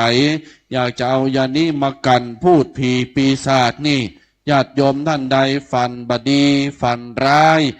ญาติโยมป้ากันมาบูชาไดเนอร์เอาขึ้นลูกขึ้นหลานติดเนอร์ติดโตไปมันไปเห็นหนังสือต่างประเทศต่างจังหวัดต่างบ้านไปอยู่ที่อื่นที่ไกลลูกหลานไปหงห้ามหงเฮนกาขับรถขับลาเดินต้าเดินตางกาโอ้ญาติโยมสาธุชนสามารถเอายานนี้ติดโตได้เลยเนอพี่น้องศรัทธาสามารถเอายานนี้ติดโตได้เนอป้องกันภัยพิบัติป้องกันทุกสิ่งทุกประการญาติโยมศรัทธานาบุญทุกคนทุกท่านเนอพากันมาติดต่อได้บูชาได้100 บาทที่ตมาภาพเนอญาติโยมเนอ100 บาทนี้ญาติโยมจะได้ความสบายใจจะได้ความสุขความสดสดีจะได้ความราบรื่นตลอดปีตลอดไปจะได้ความโชคดีมีใจทั้งไปทั้งกลับเนอจะได้ความมั่งคั่งตลอดปีมั่งมีตลอดไปญาติโยมศรัทธานาบุญทั้งหลายอนุเคราะห์และอนุโมทนาอย่างไรชื่อไรนามลุงวิทย์ผ่องศรีอันนี้ตาลหลอดไฟฟ้า1 หลอด200 บาทป้าจุ๋มพรพิง2ตาลหลอดไฟฟ้า1 หลอด200 บาทมามีแม่อนงนายลุนทรอันนี้อ่านแล้วป้อชื่นชัยเทพพร้อมครอบครัวป้อแม่วดายแม่ปุจายันเนอแม่จอมในสลุงเนอสาธุขอให้อยู่ดีมีสุขอายุมั่นขวัญยืนแม่เนอกินข้าวลำกินน้ำลงเนออยู่รอดปลอดภัยหายเจ็บแข้งเจ็บเนอพี่น้องศรัทธามาปุจาได้โมทนาเนอแม่หอมหลอดไฟมาโจจื้อเพเนอร์แม่เนอร์โมทนาเนอร์พี่น้องศรัทธาต่อไปมามีป้าชื่นชัยเทพครอบครัวตาลหลอดไฟฟ้า2 หลอด400 บาทต่อไปมามีครอบครัวนายศรีพิสมัยจำปีเทศแสนวิเศษนี่ได้ตาลหลอดไฟฟ้า1 หลอด200 บาทอนุโมทนาเนอร์โมทนาบุญกินบุญตานญาติโยมศรัทธานาบุญหมู่เฮาเราเจ้าข้าตั้งหลายตึงยิงตึงใจวันตกวันออกขอกใต้หนเนอเนอพี่น้องศรัทธา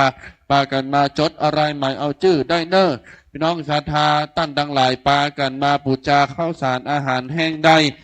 พี่น้องศรัทธาสามารถมาเข้าไปตานขันเข้าได้ที่ครูบาอาจารย์พระเจ้าพระสงฆ์เนออยู่ที่อาคารศาลาการประเรียนญาติโยมสาธุชนทั้งหลาย7 โมงป่ายขวายมาแจ้งดีขวายงามมาล่ามาแล้วเราจะได้สืบชะตาเป็นเบื้องต้นก่อนตอนนี้มีเวลาอยู่เนอ100 บาทพ่อใส่สลุงนี่เลยเนอแล้วก็ฮับตะกุดไป1 อันเนอโมทนาเนอขอให้พ่ออยู่เย็นเป็นสุขอายุมั่นขวัญยืนมีโจกมีใจเนอพ่อใส่นี่เลยเนอสาธุอนุโมทนาเนออยู่วันโนสุขังพลัดเนอสาธุติดเนื้อติดโตไปพ่ออยู่รอดปลอดภัยอยู่ดีมีความสุขเนอกินข้าวลำกินน้ำลงอยู่ม่นกินหวานตันต้อมเนอพรไว้ศรัทธาสาธุชนทั้งหลายญาติโยมท่านทั้งหลายหอมเข้ากลับมาเพ่หอมหลอดไฟกับมาเพ่มาคนละตู้นะแม่เนอใส่ซองเปิ้ลมีซองฮื้อนะแม่เนอนี่หรอละเดี๋ยวจะได้ ประกาศอนุโมทนาอะไรชื่อไรนามของญาติโยมที่มาให้มาหอมเนอพี่น้องศรัทธาท่านสาธุชนทั้งหลาย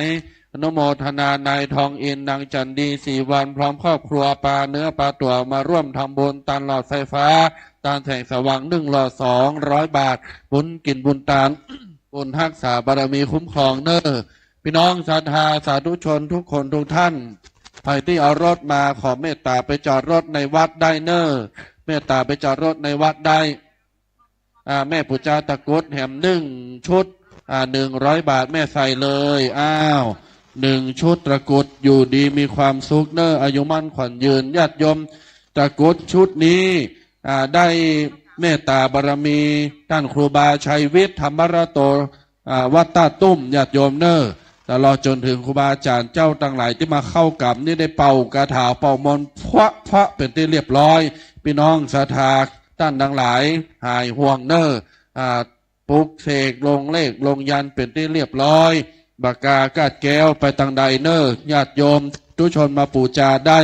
อยู่ดีกินหวานกินหวานกินกานโม่นเนอพี่น้องศรัทธาภิติ ฟันบดีกาอยู่บ่ม่วนกาญาติโยมใครปูจายันไปติดรถติดเนื้อติดโตให้ลูกเต้าเหล่าหลานเดินเดินต่างไปทางใดให้มันอยู่รอดปลอดภัยให้มันอยู่เย็นเป็นสุขจื่นบานหวานใจจะได้หายหงอีหนาญาติโยมมาปูจาได้เน100 บาทมี50 ชุดเต่าอันเนอญาติโยมมี50 ชุดเต่าอันหมดแล้วหมดเลยหมดแล้วหมดเลยมีให้ปู่จาซ้ำเนองานเข้ากับสันขยอมที่เดียวที่นี้เท่านั้นเนอมาปู่จาได้ติตมามภาพปัจจัยจะได้สมทบในการก่อสร้างห้างแผงอาคารอาคารปฏิบัติธรรมเนอญาติโยมเนออาคารปฏิบัติธรรมของวัดสันขยอมหลังใหม่หลังใหญ่หลังงามของเฮาหลังนี้ที่กำลังก่อสร้างห้างแผงอยู่นี้เนอพี่น้องศรัทธานาบุญทั้งหลายตึงยิงตึงใจหนุ่มกำใหญ่น้อยไผ่ที่จะร่วมอนุโมทนารับเป็นเจ้าภาพในรายการต่างๆแต่ละอันแต่ละอย่างท่านทั้งหลายสามารถมาติดตามติดต่อได้ที่กองอำนวยการนี่เนอที่กองอำนวยการนี้มีแม่บ้านเป่าบ้านตมาภาพจะได้ประกาศอนุโมทนารายชื่อรายนามต่อไปสาธุบุญรักษาเนอ1 ชุดเนาะแม่นอสาธุตะกุดนออันเนี้ยกับแม่เอาไปติดตัวละอ่อนได้เลยเอาไปมาดที่เขาเนอนี่เป็นตะกุดสุดยอดละแม่ของครูบาเจ้าชัยวิทย์สาธุละอ่อนขี้ให้ละอ่อนไปกินข้าวบัลลัมกาเป็นเจ็บเป็นไข้เป็นเมื่อยเป็นป่วยนี่แก้ได้หมดญาติโยมจื่ออาตมาภาพเตอะ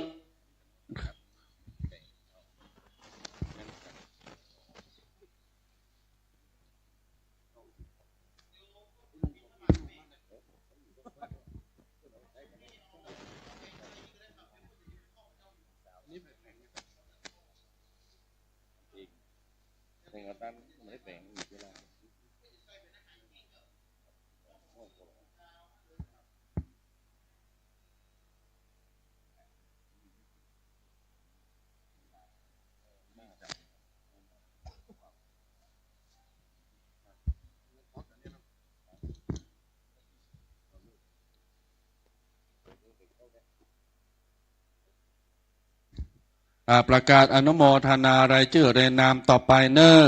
อันใหม่มีนางสีนวลพันทวังพร้อมครอบครัวพากันมาร่วมถวายหลอดไฟฟ้าจำนวนปัจจัย5 หลอด1,000 บาทสาธุอนุโมทนาอันนี้ใหม่มีนางสีนวลพันทวังร่วมทำบุญเข้ากรรมทั่วไปเนอญาติโยมอนุโมทนาเนอใหม่มีนายบุญนัทนางจิตราชัยชาญตาลไว้ไปหน้าพาครอบครัวปาเนอร์ปาตัวมาเป็นเจ้าภาพหลอดไฟแสงสว่าง1 หลอด200 บาทอนุโมทนานางสาวจันประพัฒโยธาราชตาลไปหาแม่จันสมสะอาดเรืองเป็นเจ้าภาพหลอดไฟฟ้า1 หลอด200 บาทอนุโมทนาเนอญาติโยมศรัทธาสาธุชนทั้งหลายพี่น้องศรัทธาฟังตั้งนี้แห่มรอบเนอท่านพระครูสถิตธุราธรได้มาบอกว่าไผ่ข้าได้ของดีไผ่ข้าได้ของดีของวัดสันขยอมสาวท่านเท่านั้นสาวท่านเท่านั้นหลวงพ่อเปิ้ลจะฮื้อปูจายันที่เอาไปมัดมือละอ่อนเนอละอ่อนกลัวผีละอ่อนขี้ให้ละอ่อนกินข้าวบัลลัมกินน้ำบัลลง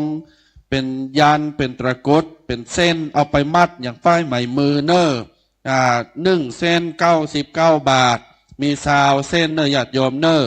มีซาวเส้นอันนี้หลวงพ่อธรรมรโคเพิ่นบอกว่ากันผีโดยตรงกันผีโดยตรงเนอกันผีที่มาคุยละอ่อนโดยตรงญาติโยมเนอมีลูกเต้าเหล่าหลาน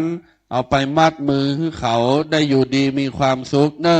ตะกุดตะกี้ก็ดีเหมือนกันเนอญาติโยมเนอไผ่ตะกุดตะกี้เอาไปพกติดตัวเอาไปพกติดตัวแต่เป็นตะกุดที่ของวัดสันขยอมนี่เป็น ฝ้ายไหมมือเนอเป็นเหมือนฝ้ายไหมมือสีแดงญาติโยมเอาไปเตื่อมแท่งเอาไปมือให้เราอ่อนลูกเต้าเราหลานได้เนอ99 บาทมีซาวชุดเท่านั้นเนออนุโมทนานายทุนพร้อมครอบครัวร้านปลายฟ้าลูกชิ้นทอดอันนี้ตาลหลอดไฟฟ้า1 หลอด200 บาทอนุโมทนาในบุญกุศลญาติโยมที่ได้มาจดอะไรใหม่เอาชื่อทุกท่านทุกคนเนอแม้นว่าพระอินทร์หันจะชื่นชมพระพรหมหันจะเมตตาเทวดาหันจะปกปักรักษาปึ่งปาอาศัยกันไปเนอญาติโยมศรัทธาสาธุชนเนอนาบุญทั้งหลายญาติโยมที่มาถึงแล้วก็มาปูจาอาหารแห้งได้เนอสาธุชนคนดีทั้งหลายมาปูจาอาหารแห้งได้ที่กองอำนวยการมีคณะกรรมการคณะแม่บ้านได้ประสานศรัทธาญาติโยมอยู่ที่นี้แล้วอย่าได้กาดแก้วไปต่างใดเนอญาติโยมศรัทธานาบุญทั้งหลายชื่นบานหวานใจเจิญศรัทธาทั่วทิศทั่วไทยมาทำบุญตัวหน้ามาทำบุญตัวหน้าเนอ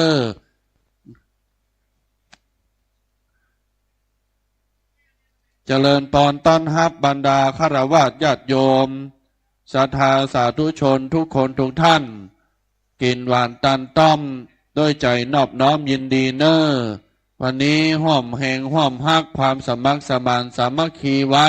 เพราะว่าสามัคคีมันตึงดีนักหนาก็กลุ่มรุมราป้ากันเติมตุ้มงานนักเป็นเบาห่างเฮาอบอุ้มเป็นหมู่เป็นจุมตึงแล้วช่วยกันพัฒนาบอกกากาดแก้วจิตใจผ่องแผ้วยินดีญาติโยมศรัทธาสาธุชนทั้งหลายอันว่าสามัคคีนี้มันดีแน่แต่งานเข้ากรรมนี้ล้วนแล้วแต่ชี้คือหันถึงความสามัคสมานสามัคคีความสมานฉันท์ปรองดองเปิ่งปาอาศัยซึ่งกันและกันอย่างที่บอกไปว่าวัดเปิ่งบ้านเปิ่งวัดประสานศรัทธาประสานใจกันเนอก็กลุ่มรุมราปากันเติมตุ้มงานทุกสิ่งทุกประการเช่นงานเข้ากรรมวันนี้ได้รับความอนุเคราะห์จากบรรดาฆราวาสญาติโยมพี่น้องศรัทธาป้าน้อยป้าหนานป้าจานล่ำวัดแม่บ้านกาผู้สูงอายุกาศรัทธาสาธุชนในบ้านนอกบ้านน้อยวัดนอกวัดแขกต่างบ้านเท้าต่างเมืองมาร่วมช่วยกันเป็นยะเป็นยังหันแล้วก็ปลื้มอกปลื้มใจดีอกดีใจเนอ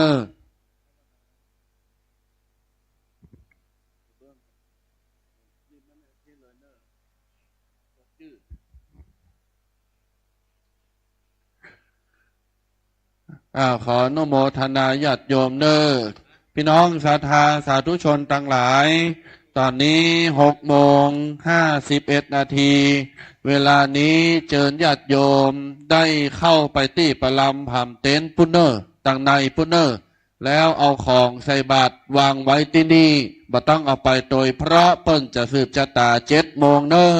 แหม15 นาทีญาติโยมปากันไปปุ้นได้เลยปากันไปประลำผำเต็นได้เลยเอาของสัมภาระใส่บาตรไว้เนี้ยแล้วก็ของส่วนตัวของสำคัญติดตัวไปโดยเนอญาติโยมไปนั่งที่เต็นท์ได้เลย6:50ปลายละรอแหม10 กว่านาที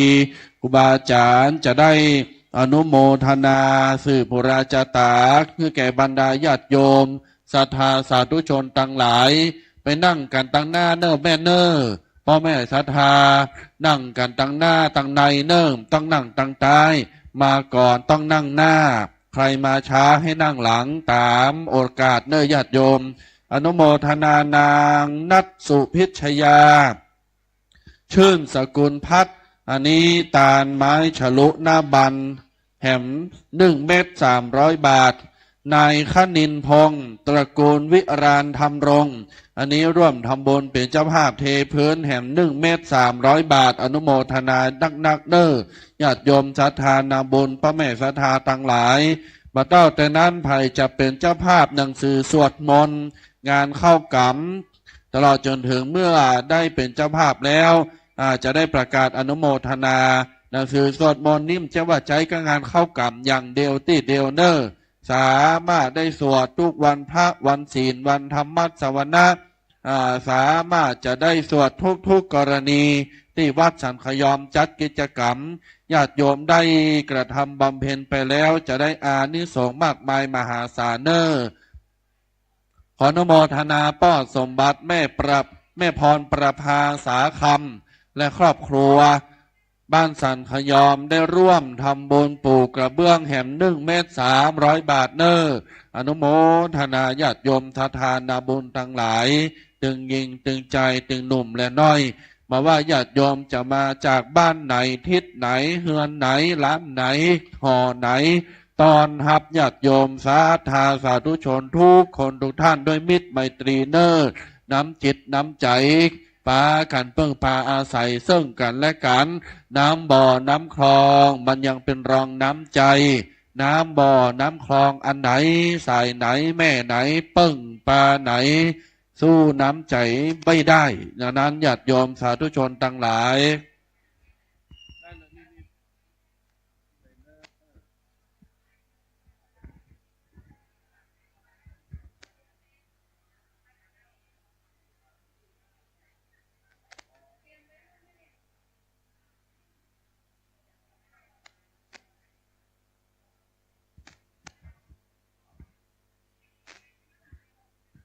ญาติโยมสาธานาบุญทั้งหลายต้องฟังเนอต้องฟังเนอมีแหมเลยแหมหลายชั่วเวลาอยู่สามารถมาร่วมกระทำบำเพ็ญกองกันละกุศลกันได้หลายหลากมากประการญาติโยมที่กำลังมาก็ดีเจริญพรต้อนรับเนอญาติโยมเนอขอให้อยู่ดีมีความสุขพี่น้องศรัทธามาถึงแล้วเอาของที่จะใส่บาตรวางเก้าอี้ตั้งหน้านี่ก่อนแล้วก็ปาเอาตั๋วญาติโยมไปนั่งที่ประลำผำเต็นเนอร์จะได้เข้าพิธีสืบชะตาอันเป็นมังกละ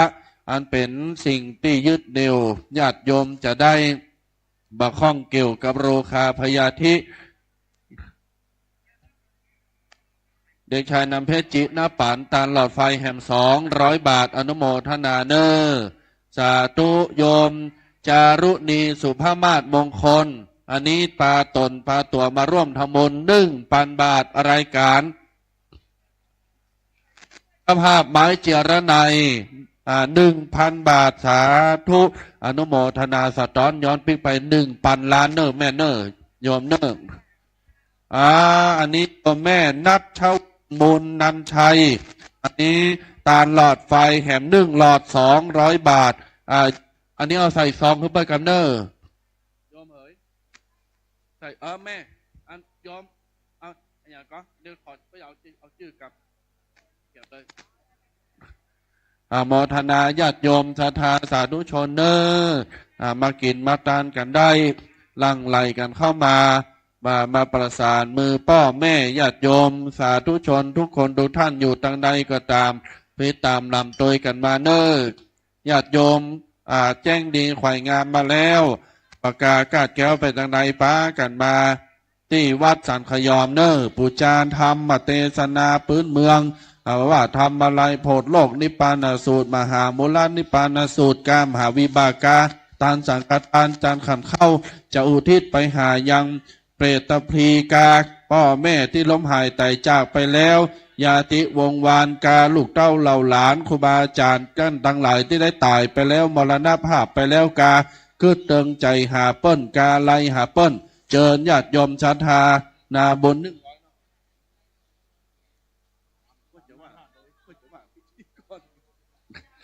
ญาติโยมศรัทธาสาธุชนทั้งหลายก็สามารถมาได้เนอภาคกลางวันวันนี้ภาคกลางวันตลอดทั้งวันเนอญาติโยมเนอตอนเจ้าตอนควายตอนไงตอนบ่ายตอนแรงก็มาได้นะตอนแรงก็มาได้เนอญาติโยมพระแม่ศรัทธาเนอสาธุชนคนดีมีบุญทั้งหลายไผ่ข้าได้เตียนนี่ไผ่ข้าได้เตียนสืบชะตาวันนี้มาสืบชะตาวัดสันขยอมงานเข้ากรรมสันขยอมแล้วเต็มอกเต็มใจแค่เต็มไปแหมน้อย ก็เอาเตียนไปจิไปจูดเนอร์ญาติโยมเนอร์1 เล่ม100 บาทเตียนปูจาสืบจตาลดเคราะห์ต่ออายุเนอร์หมายมีแม่บัวลอยขันแก้วพร้อมครอบครัวตาลกระเบื้องแหม100 บาท300 บาทอนุโมทนาเนอร์โยมแม่เนอร์300 บาทบุญบารมีฮักษาเนอร์สาธุโมทนาสาธุโยมแม่ว่าได้ตะกรุดนี่เนออยู่นี่อยู่100 บาทโยมแม่ตะกรุดหนีบแก้วมณีโชตช่วงชัชวานโยมแม่นี่เนอสาธุขอให้อยู่ดีมีความสุขเนอโชคดีมีใจขอให้บุญบารมีรักษาญาติโยมเกมเนอเกมโตเนอตอนนี้6:59 นาที7:15เนอเราจะสืบจตาญาติโยมหลายท่านหลายคนบ้านเพิ่นอยู่หลายถนนเพิ่นข้ามถนนมาเนอกำลังข้ามถนนมาบ้านอยู่หลายถนนบ้านไกลบ้านไก่เฮาก็ปากันมาเนอโมทนาญาติโยมศรัทธาสาธุชนหมายมีนางนัชวันมุนนันชัยอันนี้ตาลหลอดไฟฟ้าแห่ม1 หลอด200 บาทหมายมีนายยงยุทธธรรมวงศิลป์นางธัญพัฒน์ระวัฒน์ธรรมวงศ์พร้อมครอบครัวตาลหลอดไฟแห่ม1 หลอด200 บาทหมายมีนางสาวจารุณีสุภมาศมงคลและนายคำรณธนาธรอันนี้ได้โอนปัจจัยเข้าบัญชีวัดจัดเป็นเจ้าภาพไม้เจรนัย1,000 บาทอนุโมทนาเนอญาติโยมบ่สามารถถ้าไผ่บ่มีปัจจัยเงินสดสามารถโอนติ้งตั้งได้เลยเนอสามารถโอนได้เลยญาติโยมเนอยุคสมัยบัดเดียวสามารถทำบุญออนไลน์ได้บุญเหมือนกันเนอญาติโยมได้บุญเหมือนกันมาว่าจะทำบุญเงินสดเป็นการโอนกาใจเขามุ่งมั่นตั้งใจในการทำบุญก็ได้หมดกันเนอญาติโยมไม่มีแม่บัวลอยขันแก้วตาลกระเบื้อง1 เมตร300 บาทอนุโมทนาญาตินักจะหลายเนอบรรดาญาติโยมศรัทธานาบุญต่างหลายทุกคนทุกท่านผู้ควรขวายอย่างบุญกุศลเหลือเวลาแห่ม15 นาทีเพราะตอนนี้7 โมงตรง7:00 น.เป๊ะญาติโยมแห่ม15 นาทีเราจะได้สืบจตาเนอญาติโยมไทยที่เจ็บที่มุ้ยที่ป่วยที่ไข้กินยาหาหมอมันบ่ห้อมมันบ่หายอยู่บดีกินบดีกินข้าวบะลำกินน้ำบะลงบะปงบะตกอะไรใจคล้องตลอดจนถึงทุกสิ่งทุกอย่างเจ็บป่วยเมื่อยล้าปวดหัวเข่าเจ็บหัวเข่าเดี๋ยวก็เจ็บหัวเดี๋ยวก็เจ็บต้องอีนะสืบจตาเนอญาติโยมเนอมาสืบผู้ราชตาตัวกันเนองานเข้ากรรมวันนี้เป็นงานดีญาติโยมงานมงคลยิ่งใหญ่พระครูบาอาจารย์ตั้งหลายพระเจ้าพระสงฆ์พระมหาเถระตั้งหลายไหวพระสูตรโยโกห้องปฏิบัติธรรมบำเพ็ญภาวนาทุกเมื่อเจ้าวันตลอดระยะเวลาญาติโยมศรัทธาหายห่วงได้เลยครูบาอาจารย์ใส่คาถาเป่าคาถาพุทธคุณธรรมคุณสังฆคุณลงบนหัวญาติโยมผ่านฝ้ายที่จะก้องบนหัวญาติโยมก็นั่งเก้าอี้แงนพ่อหัวเนอให้มันตรงกับเส้นฝ้ายให้มันตรงกับเส้นไหมคาถาจะตกมาลงมาโดยเส้นไหมไหลมาลงเส้นฝ้ายบนหัวญาติโยมเนอขออนุโมทนานางปาริชาติวรกุลพัฒนาตาลหลอดไฟฟ้า1 หลอด200 บาทนายยงยุทธธรรมวงศ์ศิลป์นางธัญพรอันนี้อ่านแล้วอันนี้ก็อ่านแล้วจ้านี่แม่บ้านนี่มึงให้ปิ๊กไปรับเหตุตื่นปะ โมทนาเนอญาติโยมเนอบุญกินบุญตาลให้หอมกันเต็มที่ขอให้ชีวิตเปรมปรีตลอดกาลเบิกบานตลอดไปสดใสกุค่ำกุเจ้ากุค่ำกุเจ้าเนอญาติโยมศรัทธานาบุญต่างหลาย ไปมาแล้วขอยินดีต้อนรับ เอาขวาใส่บาตรวางที่เก้าอี้นี่ก่อน แล้วก็ปากันไปนั่งที่เก้าอี้ตั้งในพุ่นเนอญาติโยมเนอปากันไปนั่งเก้าอี้ปลำผำเปงปลำผำเต้น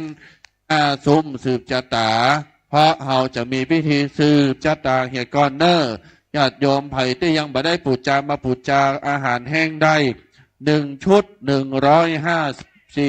ซาวมีมดญาติโยมเนอบาจานตึงมด14 ตน14 รูปจะได้ฮับบิณฑบาตญาติโยมสาธุชนทั้งหลายบึดนึ่งหลังจากพิธีเรียบร้อยจะได้เรียงร้อยมารับบิณฑบาตพี่น้องศรัทธาจะตานขันก็เข้ามาได้เนอะญาติโยมสาธุชนทุกคนทุกท่านตอนนี้รู้สึกว่าญาติโยมกำลังเดินทางมาแหมนักแหมหลายอยู่ได้ยินเสียงจอดรถตอนในวัดอยู่ในวัดก็มีหน้าวัดก็มีใจเย็นๆเนอะญาติโยมเอาขวาไว้ที่เก้าอี้ก่อนแล้วก็ปากันไปนั่งที่พลัมผัมเต้นเนอเพื่อจะสืบชะตาแหม10 กว่านาทีเนออีก10 กว่านาที เวลาดีจะสืบชะตาคือญาติโยมเนอจะนั้นพี่น้องศรัทธาญาติโยมสาธุชนทั้งหลายวันนี้เฮาได้ถวายจังหันเช้าแด่ครูบาอาจารย์เพราะว่ามันเหลือเวลาแห่งบกี่ชั่วโมงบกี่นาทีก็เดียวก็จะได้ฌานแห่งละอีนะดังนั้นญาติโยมศรัทธานาบุญทั้งหลายได้เข้าใจกันตามนี้เนอะจะได้ถวายจังหันเช้าพระตาหารเช้าหลังพิธีเสร็จรวดเดียวหลับเดียวไปเลย11 โมงครึ่งเขาก็จะถวายเพลเนอร์11 โมงครึ่งจะถวายเพลญาติโยมสามารถมาร่วมถวายโดยการได้มาเป็นเจ้าภาพอาหารโดยการได้มาได้กระเกียมเตรียมอาหารก็เอาเท่าปัจจัยมาถวายมากินมาตาน500 ปันกา300สมทบทุนปัจจัยในงานเข้ากรรมกาภัตตาหารเจ้าภัตตาหารเพนน้ำปันนะกาทุกสิ่งละอันพันละอย่างปุจจาได้ร่วมเป็นเจ้าภาพร่วมกินร่วมทานกันได้เนอนั้นญาติโยมศรัทธานาบุญตั้งหลายมาแล้วขอเมตตาเข้าไปตั้งในได้เนอขอเมตตาเข้าไปตั้งในได้ตอนนี้แหม10 นาที7:05 นาทีญาติโยมกำลังเดินต่างกันมาเนอเป็นอย่างญาติโยมเนอใจยินนี่ยองเป็นว่าใจยินนี่นะพี่น้องศรัทธาญาติโยมอยู่ที่ไหนได้ยินเสียงประกาศประชาสัมพันธ์แล้วอย่าได้กาดแก้วไปต่างอื่นต่างใดเนอวันนี้มงคลหลายหลากมากประการเป็นต้นว่า2 ประการโดยการ1งานเข้ากรรมปฏิบัติธรรมประพฤติวัดปฏิบัติธรรม2วันศีลวันนี้นะวันศีลวันธรรมเนอพี่น้องศรัทธานาบุญหลวงหลายตึงยิงตึงใจตึงหนุ่มและน้อยจะได้ป้ากันมาเรียงร้อยในการทำบุญที่วัดสันขยอมอย่างที่บอกไปตลอดทั้งวันมาได้เนอญาติโยมเนอพี่น้องศรัทธาสาธุชนทั้งหลายในค่ำคืนวันนี้ชี้ให้ท่านทั้งหลายได้ฟังกันว่าเวลา1:30 นาที19:30 นาทีเชิญมาฟังเทศนาธรรมเนอเชิญมาฟังเทศนี่เป็นการเทศตลกปกฮาม่วนงานสันเล่าได้ความรู้กู้คุณธรรมไปโดยอาจารย์พระอธิการดนัยนันทธรรมิโกครูบาดนัยวัดสุวรรณคีรีมงคลหรือว่าวัดม่อนเพิ่นจะได้มาเป็นองค์แสดงธรรมเนอพี่น้องศรัทธานาบุญทั้งหลายสาธุเจริญพรโมทนาเนอพี่น้องศรัทธาทั้งหลายมาร่วมฟังเทศกันได้เนอในค่ำวันนี้มาฟังเทศกันได้โดยเฉพาะวันนี้มีคณะศรัทธาหมู่4คณะศรัทธาหมู่4มาเป็นเจ้าภาพ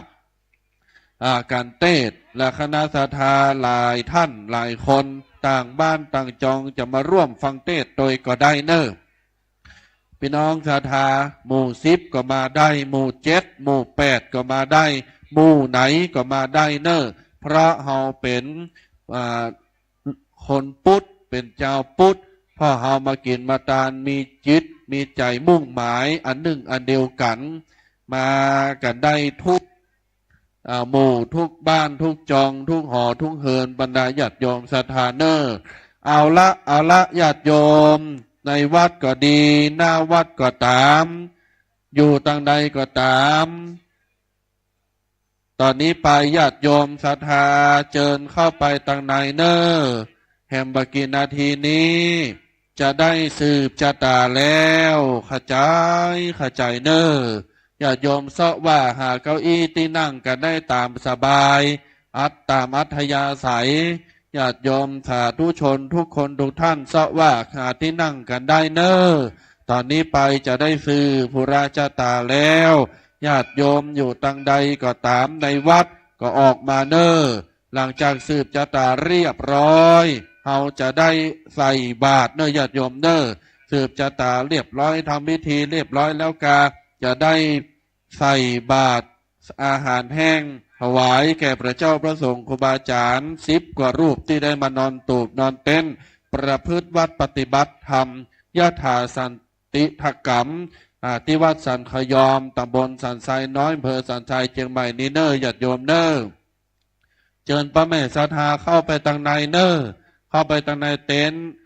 ตอนนี้ครูบาอาจารย์ก็เกือบจะพร้อมละ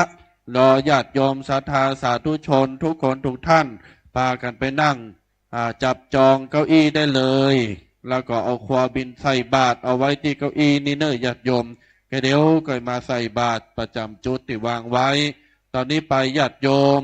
พร้อมจิตพร้อมใจแปลงจิตให้ใสแปลงใจให้ดีบารมีจะบังเกิดแก่บรรดาญาติโยมศรัทธาสาธุชนทุกคนทุกท่านพี่น้องศรัทธาตึงยิงตึงใจพุทธศาสนิกเมธีผู้เป็นคนดีตั้งหลายปากันมาเนอจะได้เริ่มพิธีสืบหุราชาตากตามอริยประเพณีสันขยอมสันทรายน้อยสันทรายเจียงใหม่เฮานี้เจิญญาติโยมศรัทธาสำรวมระวังกายจะไปลุกไปทางใดจะไปดิ้นไปทางใดหื้อนิ่มอยู่เจิญญาติโยมสำรวมวาจาจะไปเล่ากันจะไปจะไปปากไปจาในขณะที่ทำพิธีสืบชะตาขอเจิญญาติโยมสำรวมระวังภายในจิตใจญาติโยมอย่าคิดไปทางใดอย่ากึดอะไรใจหาห่วงข้องอันใดเนอญาติโยมเนอมีสติอยู่กับตัวเองมีสติอยู่กับปัจจุบันขณะของเฮาขณะนี้หูตัวมีสติว่าเฮาสืบชะตาอยู่มาร่วมพิธีเข้ากรรมมาอยู่งานเข้ากรรมอยู่หูตัวอยู่ตลอดเวลาโอ้ครูบาอาจารย์กำลังสืบชะตาอยู่หูเนอญาติโยมเนอต้องอะไรใจหาอะไรใจคล้องทางใดเนอเอาละตอนนี้ไปได้เริ่มพิธีทางศาสนาในการสืบชะตานิมนต์ท่านอาจารย์พระครูประหลัดกิติพงษ์และเจิญพ่ออาจารย์ประจำวัดสันขยอมได้ดำเนินการตามลำดับครับขอถวายความเคารพต่อพระมหาเถรานุเถระครูบาอาจารย์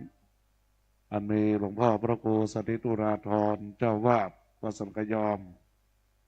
พร้อมด้วยพระมหาเถระครูบาอาจารย์ที่ได้มาประกอบบุญกุศลการเข้ายถาสันติทกรรมวันนี้เป็นเจ้าที่2และก็ถือว่าเป็นวันที่3ที่ได้อธิษฐานได้อยู่เต้นอยู่ตูบเนาะวันนี้ศรัทธาเจ้าภาพในโอกาสนี้ก็ศรัทธาทั่วมดของบ้านสันขยอมก็ได้พากันมาและในช่วงเย็นนี้ก็เป็นคณะศรัทธาหมู่ที่4บ้านสันขยอมเหนือบ้านสันขยอมบ้านต้งบ้านสันขยอมใต้ในโอกาสนี้ได้เป็นเจ้าภาพยังกันเทศและก็ได้มาร่วมกันในการใส่บาตรในโอกาสนี้พระสงฆ์เจ้าทั้งหลายอันมีประธานสงฆ์ณที่นี้ก็คือท่านพระครูบาชัยวิทย์ธรรมรโต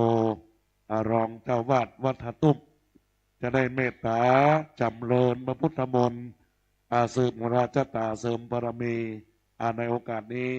บัดนี้จะได้รับเกียรติจากพ่อหลวงอินทร์สอนบุญธรรมท่านผู้ใหญ่บ้านหมู่ที่7บ้านสันขยอมใต้ได้ทำการเป็นประธานในการจุดธูปเทียนบูชาพระรัตนตรัยในโอกาสบัดนี้ขอเจริญพรพร้อมทั้งถวายพานขอสินและในโอกาสจุดเทียนสังกรนั้นขอเจริญพรแม่น้อยหรือแม่อัมภัยโยธราชซึ่งเป็นตัวแทนของคณะศรัทธาหมู่ที่4ในโอกาสนี้ได้จุดเทียนน้ำพระพุทธมนต์เรียนเชิญนางรำจวนมุนินหรือว่าป้ามอยได้เป็นตัวแทนคณะศรัทธาได้จุดเทียนตามจตาตามลำดับในโอกาสนี้ก็ขอเจริญพรเน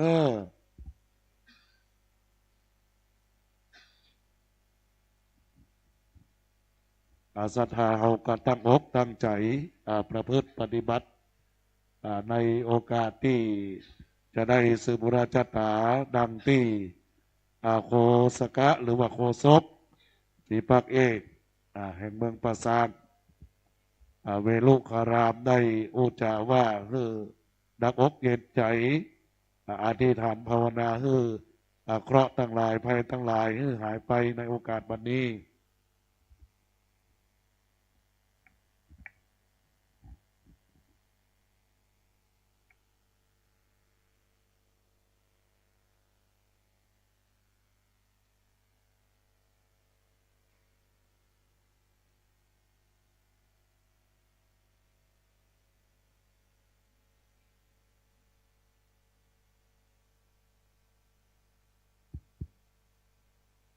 ครับลำดับนี้นะครับเรียนเชิญพุทธศาสนิกชนทุกคนทุกท่านนะครับได้ร่วมกันกล่าวคำบูชาธูปเทียนดอกไม้กล่าวคำบูชาพระรัตนตรัยกล่าวคำสมาทานเบญจศีลโดยพร้อมเพียงกันนะครับกราบ1กราบ2กราบ3อิมินาสการเรนะพุทธังอภิปูชยามาอิมินาสการเรนะธัมมังอภิปูชยามาอิมินาสการเรนะสังฆังอภิปูชยามาอะระหังสัมมาสัมพุทโธภควาพุทธังภควันตังอภิวาเทมิกราบสวาคาโตภควตาธัมโมธัมมังนัมสามิกราบสุปฏิปันโนภควโตสาวกสังโฆสังฆังนามามิกราบมะยังพันเตติสารเนนะสหปัญจศีลานิยาจามะทุติยัมปีมะยังพันเตติสารเนนะสหปัญจศีลานิยาจามะตติยัมปีมะยังพันเตติสารเนนะสหปัญจศีลานิยาจามะนะโมตัสสะภะคะวะโตอะระหะโตสัมมาสัมพุทธัสสะนะโมตัสสะภะคะวะโตอะระหะโตสัมมาสัมพุทธัสสะนะโมตัสสะภะคะวะโตอะระหะโตสัมมาสัมพุทธัสสะนะโมตัสสะภะคะวะโตอะระหะโตสัมมาสัมพุทธัสสะนะโมตัสสะภะคะวะโตอะระหะโตสัมมาสัมพุทธัสสะนะโมตัสสะภะคะวะโตอะระหะโตสัมมาสัมพุทธัสสะพุทธังสรณังกัจฉามิพุทธังสรณังกัจฉามิธัมมังสรณังกัจฉามิธัมมังสรณังกัจฉามิสังฆังสรณังกัจฉามิสังฆังสรณังกัจฉามิทุติยัมปิพุทธังสรณังกัจฉามิทุติยัมปิพุทธังสรณังกัจฉามิทุติยัมปิธัมมังสร นังกัจฉามิ ทุติยัมปิธัมมังสรณังกัจฉามิ ทุติยัมปิสังฆังสรณังกัจฉามิ ทุติยัมปิสังฆังสรณังกัจฉามิ ตติยัมปิพุทธังสรณังกัจฉามิ ตติยัมปิพุทธังสรณังกัจฉามิ ตติยัมปิธัมมังสรณังกัจฉามิ ตติยัมปิธัมมังสรณังกัจฉามิ ตติยัมปิสังฆังสรณังกัจฉามิ ตติยัมปิสังฆังสรณังกัจฉามิ ติสรณะกัมมะนังนิทิตา อามะพันเต ปานาติปาตาเวระมณีสิกขาปตังสมาธิยามิ ปานาติปาตาเวระมณีสิกขาปะทังสมาธิยามิ อะตินนาตานาเวระมณีสิกขาปตังสมาธิยามิ อะทินนาทานาเวระมณีสิกขาปะทังสมาธิยามิ กาเมสุมิจฉาจาราเวระมณีสิกขาปตังสมาธิยามิ กาเมสุมิชาจาราเวระมณีสิกขาปะทังสมาธิยามิ มุสาวาตาเวระมณีสิกขาปตังสมาธิยามิ มุสาวาทาเวระมณีสิกขาปะทังสมาธิยามิ สุราเมรยมัจจปมาตฐานาเวระมณีสิกขาปตังสมาธิยามิ สุราเมรยมัชฌะปมาทฐานาเวระมณีสิกขาปะทังสมาธิยามิ อิมานิปัญจสิกขาปตานิสีเลนะสุขติงยันติสีเลนะโภคสัมปตาสีเลนะเนพุติงยันติตัสสมาสีลังวิโสทะเย สาธุสาธุสาธุวิปติปฏิภาหายาสัพพสัมปติสิทธิยาสัพพทุกขาวินาศายาปริตังภูธมังคะลังวิปติปฏิภาหายาสัพพสัมปติสิทธิยาสัพพพยาวินาศายาปริตังภูธมังคะลังวิปติปฏิภาหายาสัพพสัมปติสิทธิยาสัพพโรคาวินาศายาปริตังภูธมังคะลัง ปริตวานาเมตังสเมตาภทันตาอวิกิตาจิตาปริตังพนันโต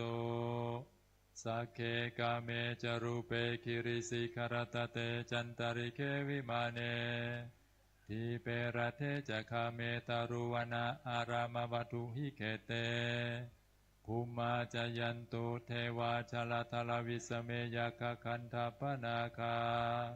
ติทันตาสันติเกยังมุนิวรวจนังสาทโวเมสุนันโตธรรมสวนากาโลอายัมภทันตาธรรมสวนากาโลอายัมภทันตาธรรมสวนากาโลอายัมภทันตานะมาเมติรัตนะตัญญังสัพพะอันตรยาปิวินาสันตุอะเสสะโตนะโมตัสสะภะคะวะโตอะระหันโตสัมมาสัมพุทธัสสะนะโมตัสสะภะคะวะโตอะระหะโตสัมพุทธัสสะนะโมตัสสะภะคะวะโตอะระหะโตสัมมาสัมพุทธัสสะพุทธังสารนังกัจฉามิธัมมังสารนังกัจฉามิสังฆังสารนังกัจฉามิตุติยัมปิพุทธังสารนังกัจฉามิตุติยัมปิธัมมังสารนังกัจฉามิตุติยัมปิสังฆังสารนังกัจฉามิตติยัมปิพุทธังสารนังกัจฉามิตติยัมปิธัมมังสารนังกัจฉามิตติ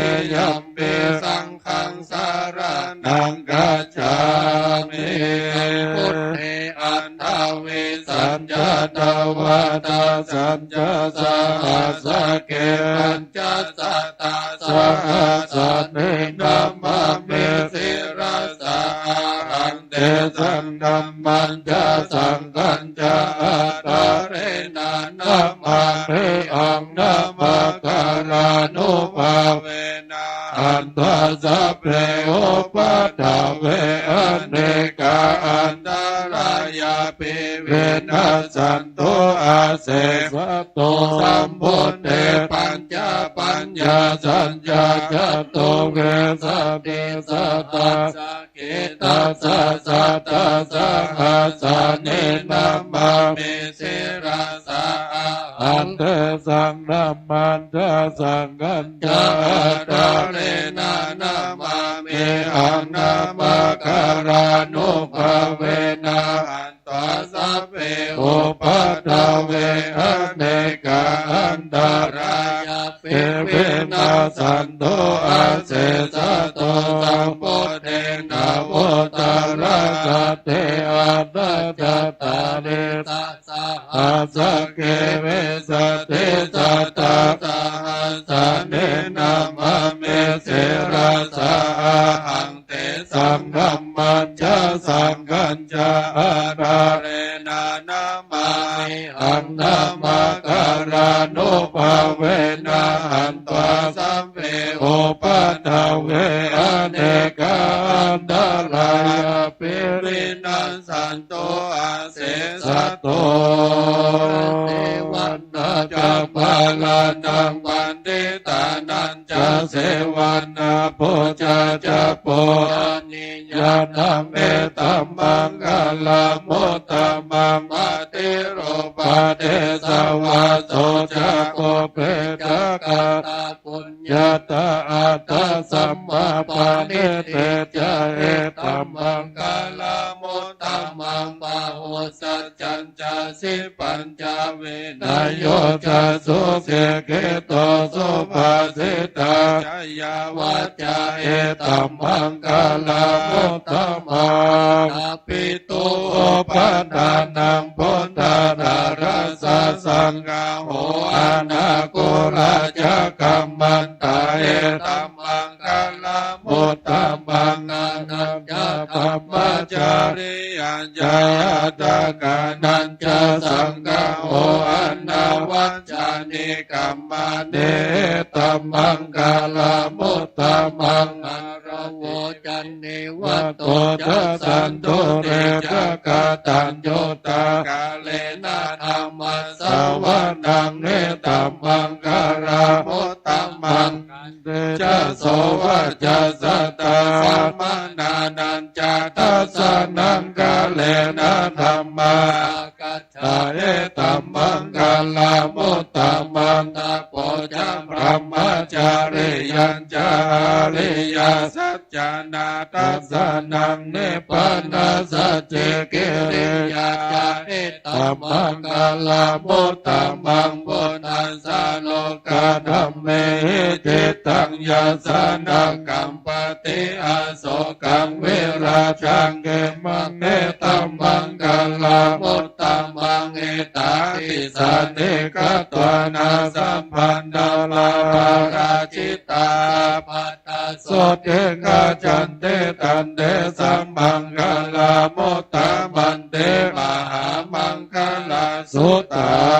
งยังกินจีวิตังเอทาวาโหรังวาสเกสุวายันรัตนังปานิตังนันโนสัมมังอเทตตากะเทนะเอตัมเปปุเวรัตนังปานิตังเอเตนะสัตเตนะสุวัตเตอนโตกายังวิราคังอามาตังปาเนตังยาตาสักกาสักกายโมนิสัมมาหิโตนะเตนะธัมเมนะ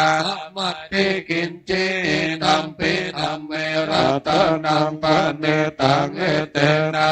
เจนะสุวัตเตอนโตยัมพุทธาเสโทปาริวันนาเยสุจิงสัมมาทิมานันตาริกัญญามโหสัมมาทินาเตนะสัมโมนาวิจเตเอตัมเปรัมเม รัตนังปานิตังเอเตนะสัจเจนะโสวัตเทหนโตเยปุกะลาอันทัสสะตังปัสสะตาจัตตาเรเอตานิโยกาเนหนเตเตตะเกนายาสุขาตัสสะสาวกาเอเตสุตินานิมหาภารานิเอตัมเพสังเกรัตนังปานิตังเอเตนะสัจเจนะโสวันเทหนโตเกสุปยุตตานันสานันเนนะเนกาเมโนธรรมสาสนาเมเตปฏิปัตตาปัตตังเวกายอารัตถาพุทธานิเต็งโพธามานาเอตัมเพสังเกรัตนังปานิตังเอเตนะสัจเจนะโสวันเทหนโตกินังปุรานังนาวันนาเดสัมภวังวิราตาเจนตายาติเกภาวะสามิเตเกณาเบญจาเวโรนิจันทานิปันเตเกลายตายาปานิโปเอตัมเพสังเกรัตนังปานิตังเอเตนะสัจเจนะโสวันเทหนโตเวตัญญาสัมภาโลกัสสมิปานาสัมภาวะเยอปาเรมานังโอตังอโนจาติเรหัญจาสัมปัตตังอเวรังอาสัพพตังเยหัญจารังนิสิโนวาสยาโนวายาวะตัสสาวิคาตามิโตเอตังสติงอเดตยาพระมาเมตังเวหารังเอตัมมาโหติเป็นจา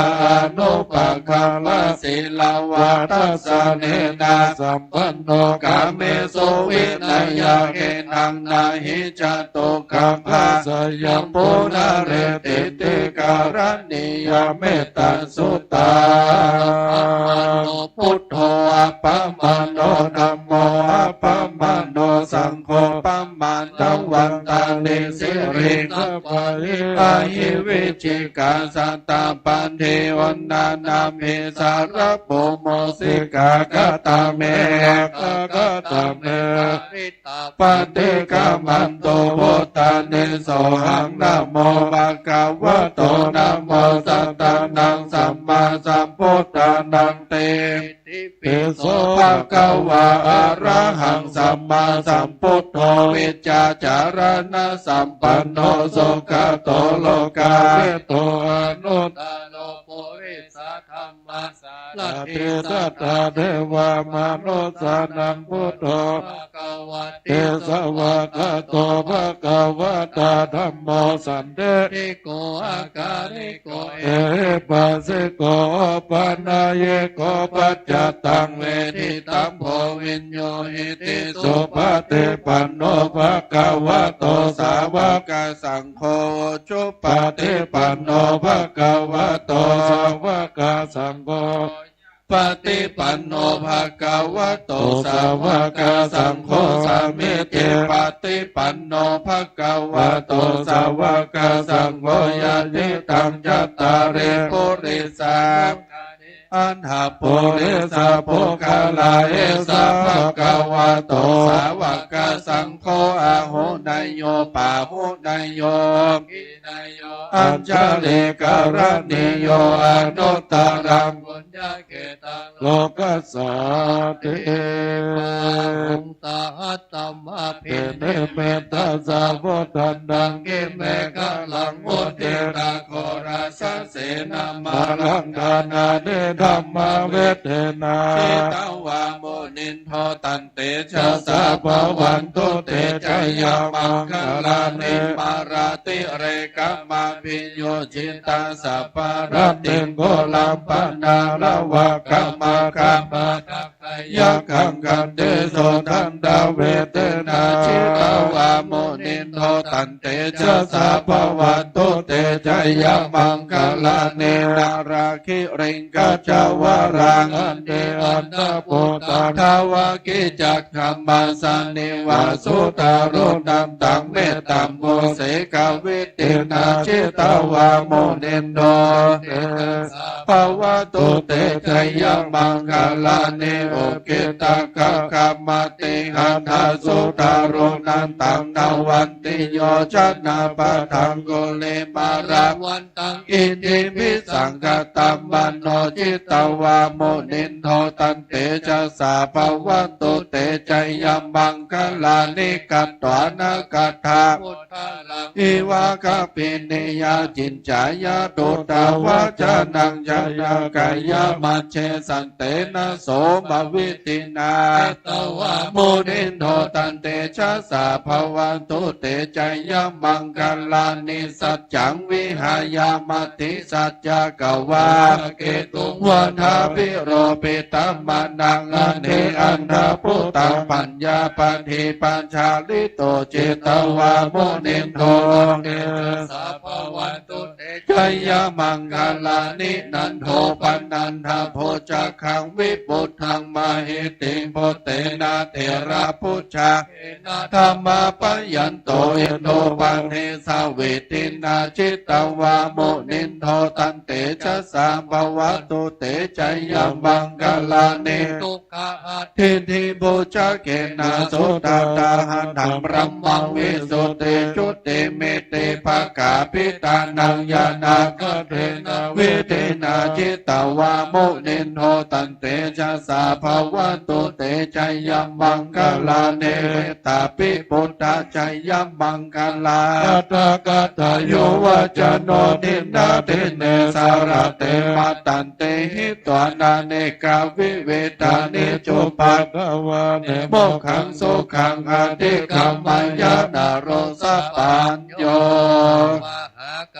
นิโกนันโดหิตายาสัพพปานินาโปเรตวาปารามิสัพพปะโตสัมโมเทโมตตมังเอเตนะสัจจวัจเจนะโหตุเตชัยมังคลังชัยยันโตโพธิยาโมเลสักกายานันตันเทวัตโนเอวังตัวมิจโยโหเอจยาสุจยมังคเลอปาราชิตาปาลเกเสเส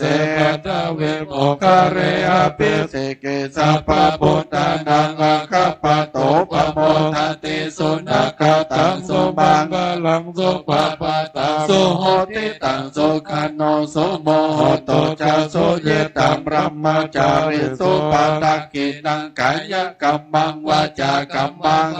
กินังปาทกินังมันทากินังมนุกัมมังปานิทิเตปาทกินาปาทกินาดิกัตวานาลพันตเตปาทกิเนอัตถลัทธาสุขิตาวิรุณราหาพุทธศาสเนอโรคาสุขิตาโหนาสหัสเปหิยาเตเพนัตถิเมสารนังอัญญังพุทโธเมสารนังวารังเอเตนะสัจจวัจเจนะโหตุเตชัยมังคลังนัตถิเมสารนังอัญญังธัมโมเมสารนังวารังเอเตนะจวัจเจนะโหตุเตชัยมังคลังเตเมสารนังอัญญังสังโฆเมสารนังวารังเอเตนะ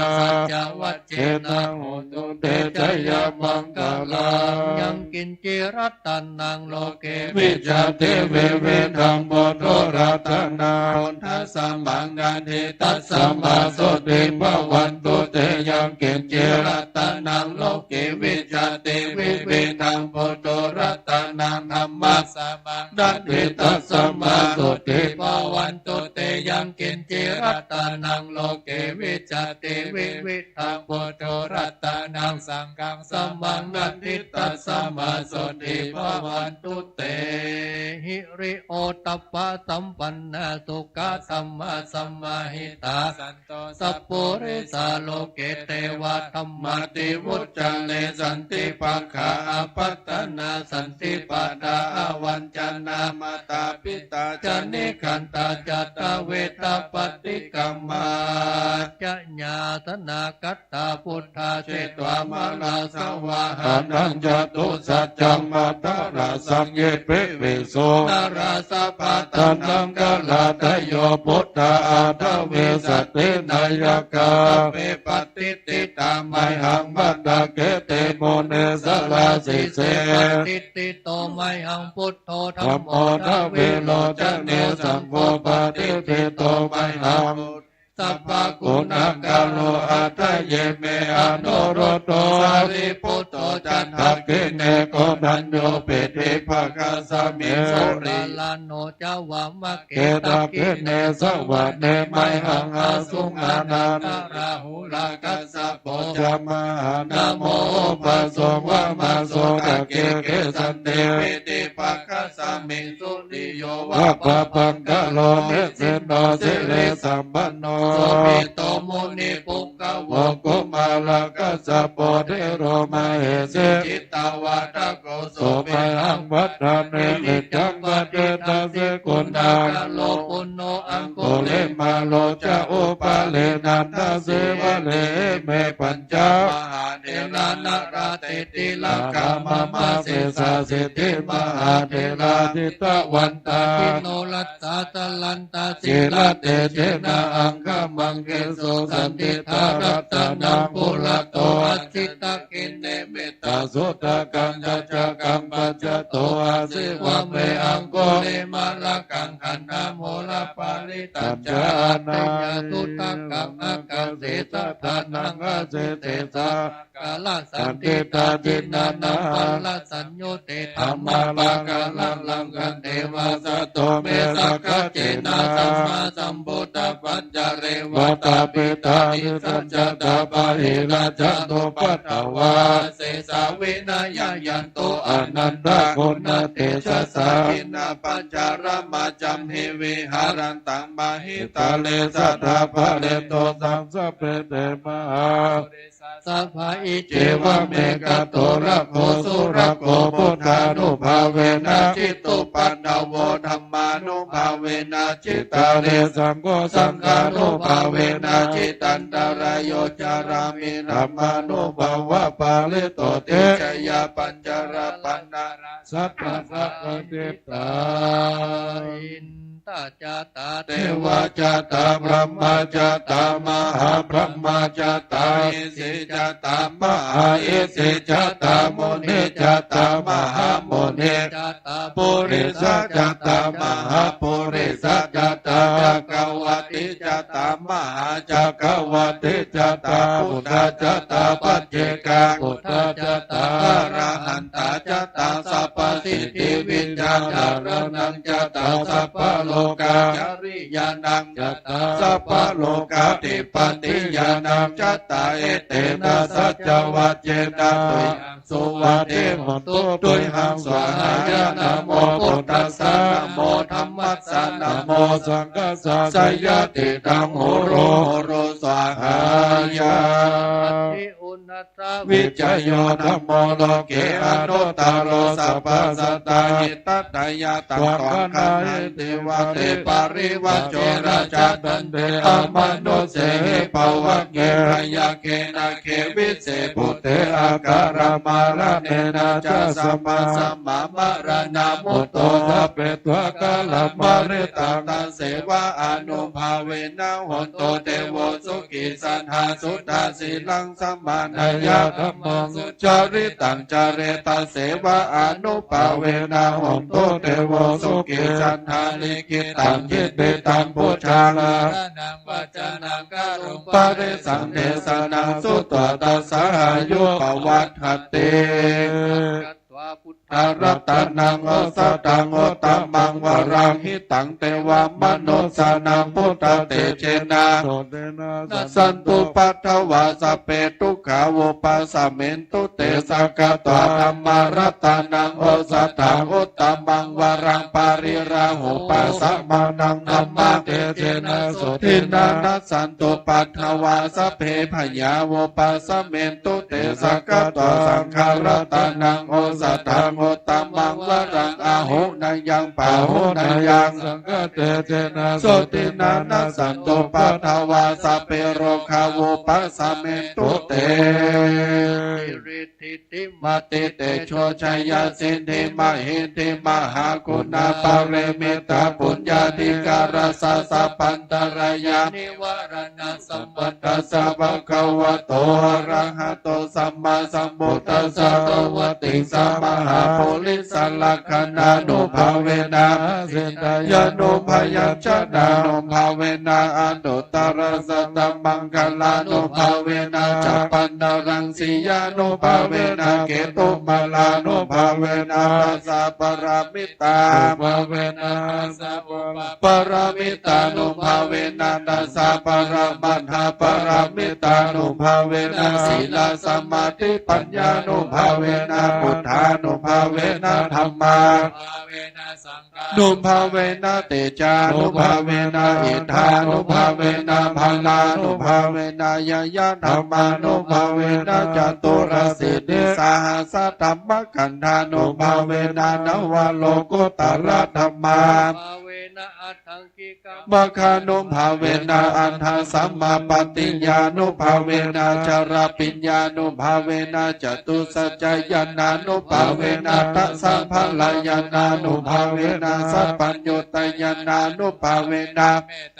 ลุนาโมติตาโอเปกานุภาเวนะสัพพปาริตานุภาเวนะรัตนัตยาสารนานุภาเวนะตุยหังสัพพโรกัสสุกุปัตตวะทุกขโทมานะสุปยาสานะสันโตสัพพอันตรายะ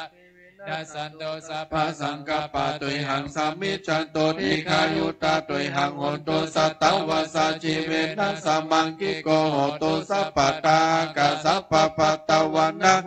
กังคามหาสมุทธาอารักขกะเทวตาสัทธาตุมเหอนุรักขันโตจเนโนขาพยาปัตตาจเนพยาโสกาปัตตาจเนโสกาหนโตสัพเพปิปานิโนเอตาวตาจะอเมหิสัมปตังบุญญาสัมปตังสัพเพเทวาโมทันโตสัพพสัมปติสิทธิยานหานังทาดันโตสัตตยาสีลังรักขันโตสัพพทาภาวนาภิรตาหนโตกัจจันโตเทวตากตาสัพเพพุทธา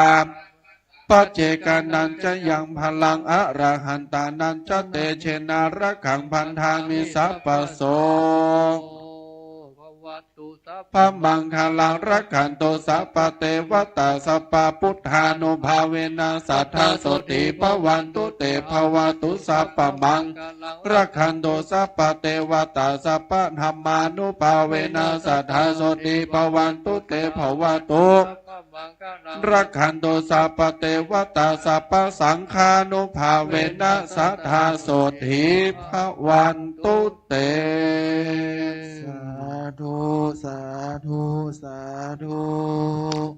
ครับวันนี้พระสงฆ์ทั้งปวงครับได้เมตตาสวดเจริญพุทธมนต์เป็นที่เรียบร้อยนะครับ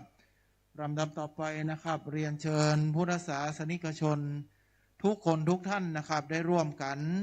กล่าวคำถวายอาหารบิณฑบาตพร้อมกับพระครับ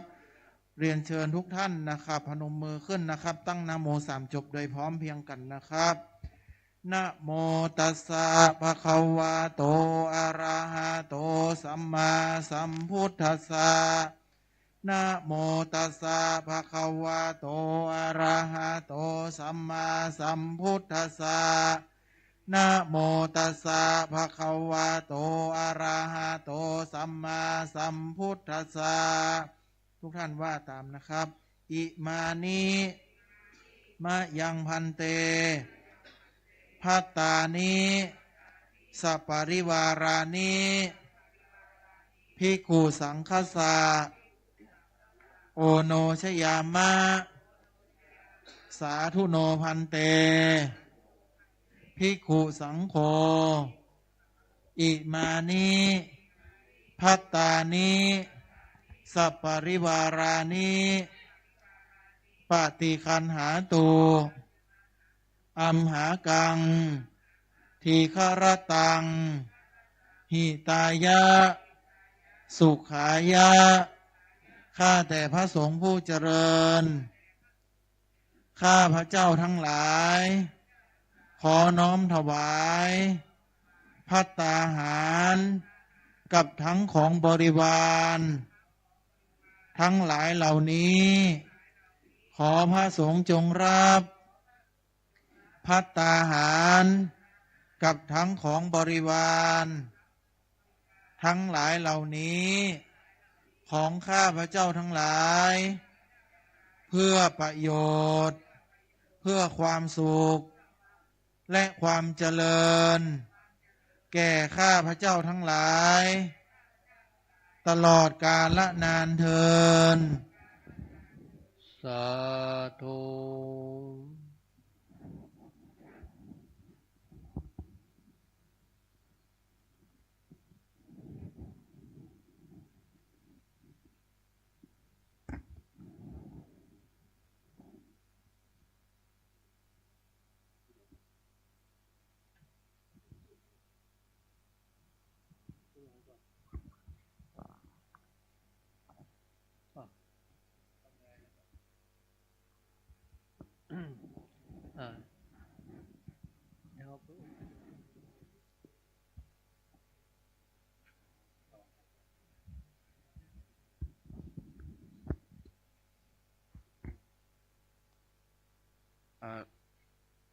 นักเรียนขึ้นมาข้างบนนี่เลยคุณครูมาจัดข้างบนนี่เลย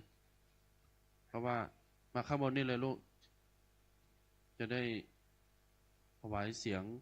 ให้พระสงฆ์ท่านได้ยินด้วยหันหน้ามานี่ก็ได้หันหน้าไปทางนี่นักเรียนโรงเรียนวัดสันขยอม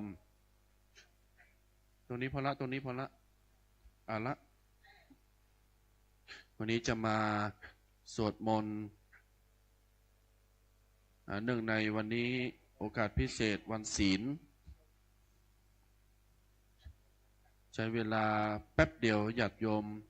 หัวใจถ้าไปโดยประมาณ10 นาทีเนอะหลังจากนั้นครูบาอาจารย์จะได้อุปโลกเนอะ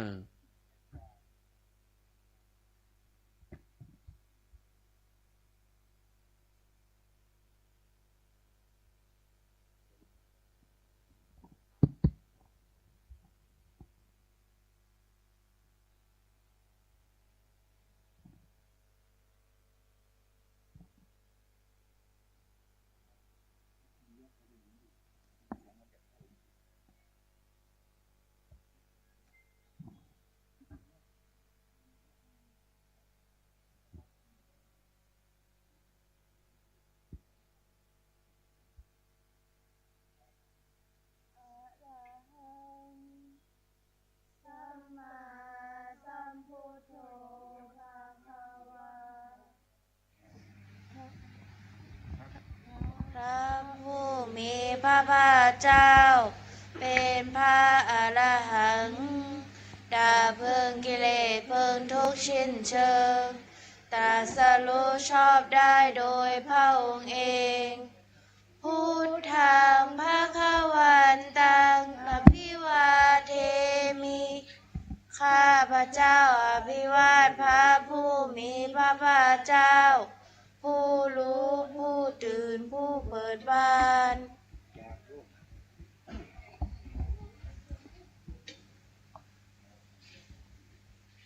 สวากขา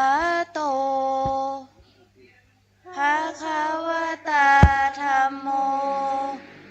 พระธรรมเป็นธรรมที่พระผู้มีพระภาคเจ้าตรัสไว้ดีแล้วธัมมังนามัสสามิข้าพระเจ้านมัสการพระธรรม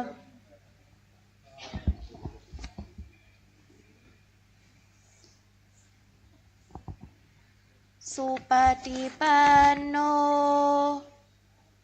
ภะคะวะโตสาวกสังโฆพระสงฆ์สาวกของพระผู้มีพระภาคเจ้า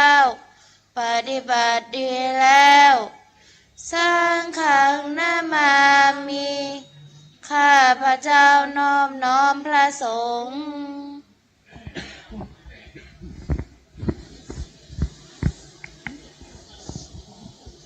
หันธรรมยังพุทธสาภควโตปุพพาคณมการังกโรมาเซนะโมตัสสะภะคะวะโตขอนอบน้อมแด่พระผู้มีพระภาคเจ้าพระองค์นั้นอะระหะโตซึ่งเป็นผู้ไกลจากกิเลสสัมมาสัมพุทธัสสะตรัสรู้ชอบได้โดยพระองค์เองนะโมตัสสะภะคะวะโตขอนอบน้อมแด่พระผู้มีพระภาคเจ้าพระองค์นั้นอะระหะโตซึ่งเป็นผู้ไกลจากกิเลสสัมมาสัมพุทธัสสะตรัสรู้ชอบได้โดยพระองค์เองนะโมตัสสะภะคะวะโตขอนอบน้อมแด่พระผู้มีพระภาคเจ้าพระองค์นั้นอะระหะโตซึ่งเป็นผู้ไกลจากกิเลส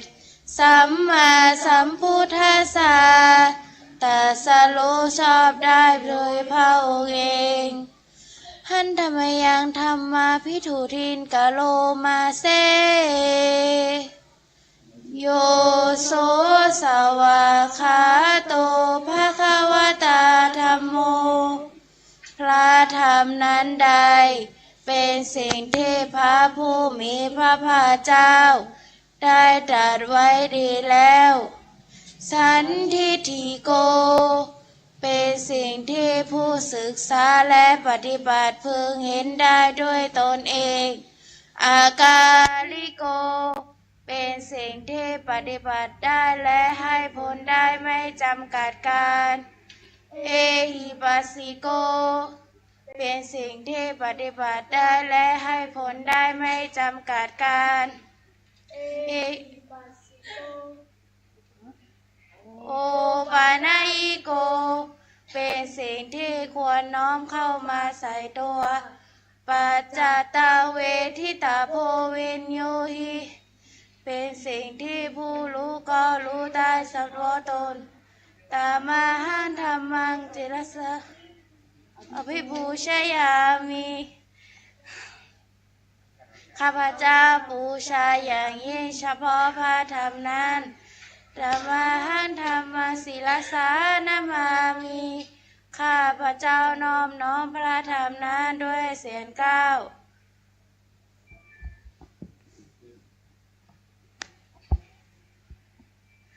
หันธรรมยังปัญจอภินาหาปัจเจเวคณาปาทังพนามาเซชลาธรรมโมมิชัยรังอนาดิตาติอภินาหังปัจเจเวกิตาพังพุทธบริษัทเพิ่มพิจารณาโดยแจ่มชัดอยู่เนืองนิดว่าเรามีความแก่เป็นธรรมดาจะล่วงพ้นความแก่ไปไม่ได้ดังนี้พยาธิธรรมโมหิพยาทิงอนัตติตาติอภินาหังปัจเจเวกิตาพังพุทธบริษัทพึงพิจารณาโดยแจ่มชัดอยู่เนืองนิดว่าเรามีความเจ็บไข้เป็นธรรมดาจะล่วงพ้นความเจ็บไข้ไปไม่ได้ดังนี้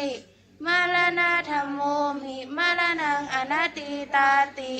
อภินาหังปัจเจเวกิตาพังพุทธบริษัทพึงพิจารณาโดยแจ่มชัดอยู่เนืองนิดว่าเรามีความตายเป็นธรรมดาจะล่วงพ้นความตายไปไม่ได้ดังนี้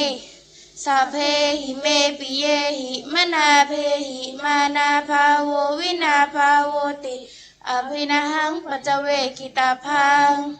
พุทธบริษัทพึงพิจารณาโดยแจ่มชัดอยู่เนืองนิดว่าเราจะต้องพัดพรากจากของรักของชอบใจทั้งสิ้นดังนี้กัมมะสโกมิกัมมะทายาทากัมมะโยนิกัมมะพันธุกัมมะปฏิสารนายังกัมมังกลิสามิ กาลยานังวาปาปะกังวาปัสสะทายาทาภวิสามิติอภินาหังปัจเจเวกิตาพังโพธาบริษัทพึงพิจารณาโดยแจ่มชัดอยู่เนื้อนิดว่าเราเป็นผู้มีกรรมเป็นของตนมีกรรมที่ต้องรับผลเป็นมรดกตกทอดมีกรรมเป็นที่กำเนิดมีกรรมเป็นเผ่าพันธุ์มีกรรมเป็นที่พึ่งอาศัยเราทำกรรมใดไว้ดีก็ตามชั่วก็ตามเราจะเป็นผู้รับผลตกทอดแห่งกรรมนั้นดังนี้เอวังอัมเหหิอภินาหังปัจเจเวกิตาพังธรรมทั้ง5ประการนี้เป็นธรรมที่พุทธบริษัทพึงพิจารณาโดยแจ่มชัดอยู่เนืองนิดอีติด้วยอาการอย่างนี้แลหันธรรมเดียงเมตตาภารนังกโรมาเซสัพเพสัตตาสัตว์ทั้งหลายที่เป็นเพื่อนทุกข์เกิดแก่เจ็บได้ด้วยกันทั้งหมดทั้งสิ้นเอาเวลาหุนตุจงเป็นสุขเป็นสุขเถิดอย่าได้มีเวรซึ่งกันและกันเลยอานิคาหุนตุจงเป็นสุขเป็นสุขเถิดอย่าได้มีความทุกข์กายทุกข์ใจเลยสุขีอารานังปริหารันตุจงมีความสุขกายสุขใจรักษาตนให้พ้นจากทุกภัยด้วยกันหมดทั้งเส้นเถิด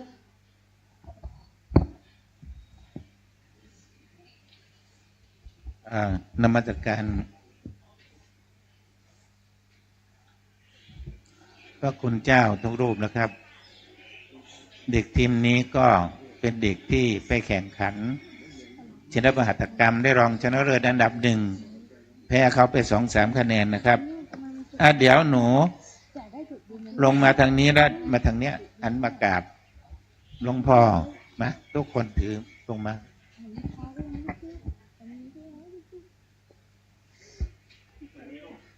ทุกคนมาวันนี้นั่งไหม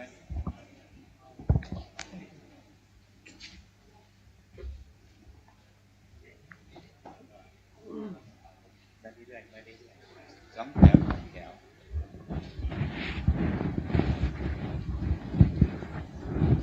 หันหน้าไปทางหลวงพ่อนะโมตัสสะภะคะวะโตอะระหะโตสัมมาสัมพุทธัสสะนะโมตัสสะภะคะวะโตอะระหะโตสัมมาสัมพุทธัสสะนะโมตัสสะภะคะวะโตอะระหะโตสัมมาสัมพุทธัสสะยัคเขพันเตสังโฆชานาตุขอพระสงฆ์ทั้งปวงฟังคำพระพุทธเจ้าบัดนี้ได้มีทายกทายิกาผู้มีจิตศรัทธาได้น้อมนำมาซึ่งภัตตาหารมาถวายเป็นสังฆทานอันว่าสังฆทานนี้ย่อมมีอานิสงส์อันยิ่งใหญ่สมเด็จพระพุทธองค์จำได้จำเพาะเจาะจงว่าเป็นของภิกษุรูปใดรูปหนึ่งก็หาไม่เพราะเป็นของแก่สงฆ์ทั่วสังฆมณฑลจึงมีพระบรมพุทธานุญาตว่าให้ประสงค์ทั้งปวงแจกกันตามบรรดาที่มาถึงฉะนั้นบัดนี้ข้าพเจ้าจักสมมุติตนเป็นผู้แจกของสงฆ์พระสงฆ์ทั้งปวงจักเห็นสมควรหรือไม่เห็นสมควรหากว่าไม่เป็นการสมควรแล้วไซร้จงทักท้วงขึ้นในท่ามกลางสงฆ์ให้ได้เกรงใจหากว่าเป็นการสมควรแล้วจงเป็นผู้นิ่งโยงบัดนี้พระสงฆ์ทั้งปวงเป็นผู้นิ่งโยข้าพเจ้าจักรู้ได้ว่าเป็นการสมควรแล้วจักทำการแจกของสงฆ์ต่อไปการบัดนี้อะยังปฐมภาโคเทระสาปาปูนันติส่วนที่หนึ่งย่อมถึงแก่พระเถระผู้ใหญ่ผู้อยู่เหนือข้าพเจ้าอวาเสสาภากะอัมหากังปาปูนันติ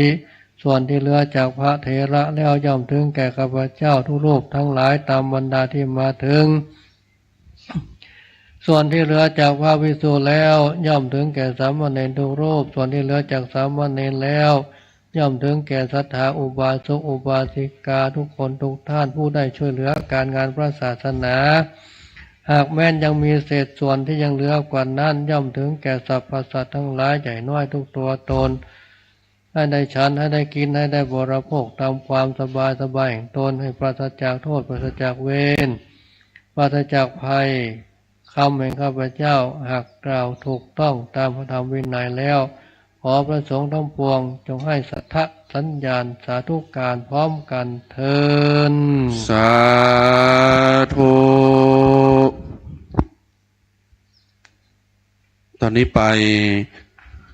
กระผมขอกราบรัตนาท่านพระประหลัดปราโมทปัญญาปฏิโปเจ้าวาดวัดโจสังวรวนารามได้กล่าวสัมโมทนียกถาเพื่อให้ข้อคิดและประดับปัญญา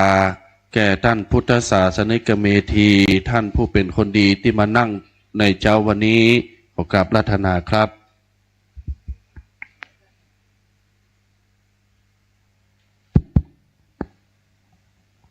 ขอกราบนมัสการไหว้สาพระครูสถิตธุราธรเจ้าอาวาสวัดสังฆยอมตัวจะถึงพระประหลัดกิติพงศ์กิติโสพโนหรือทุพิแก่นก็ขอนมัสการไหว้สาพระทานสงฆ์พระอาจารย์ชัยวิทย์ธรรมรโตก็ขอสวัสดีไหว้สาเพื่อนสาธมิกก็ขอเจริญพรกับคณะสัตยาทุกท่านเนาะวันนี้เปิ้ลมีฉันทานุมัติให้อาตมาภาพหรือหลวงพี่นี่ได้มาสมโภชนีกถาเป็นทรงสั้นๆคือโอกาสก็วันนี้เป็นวันพระนะวันศีล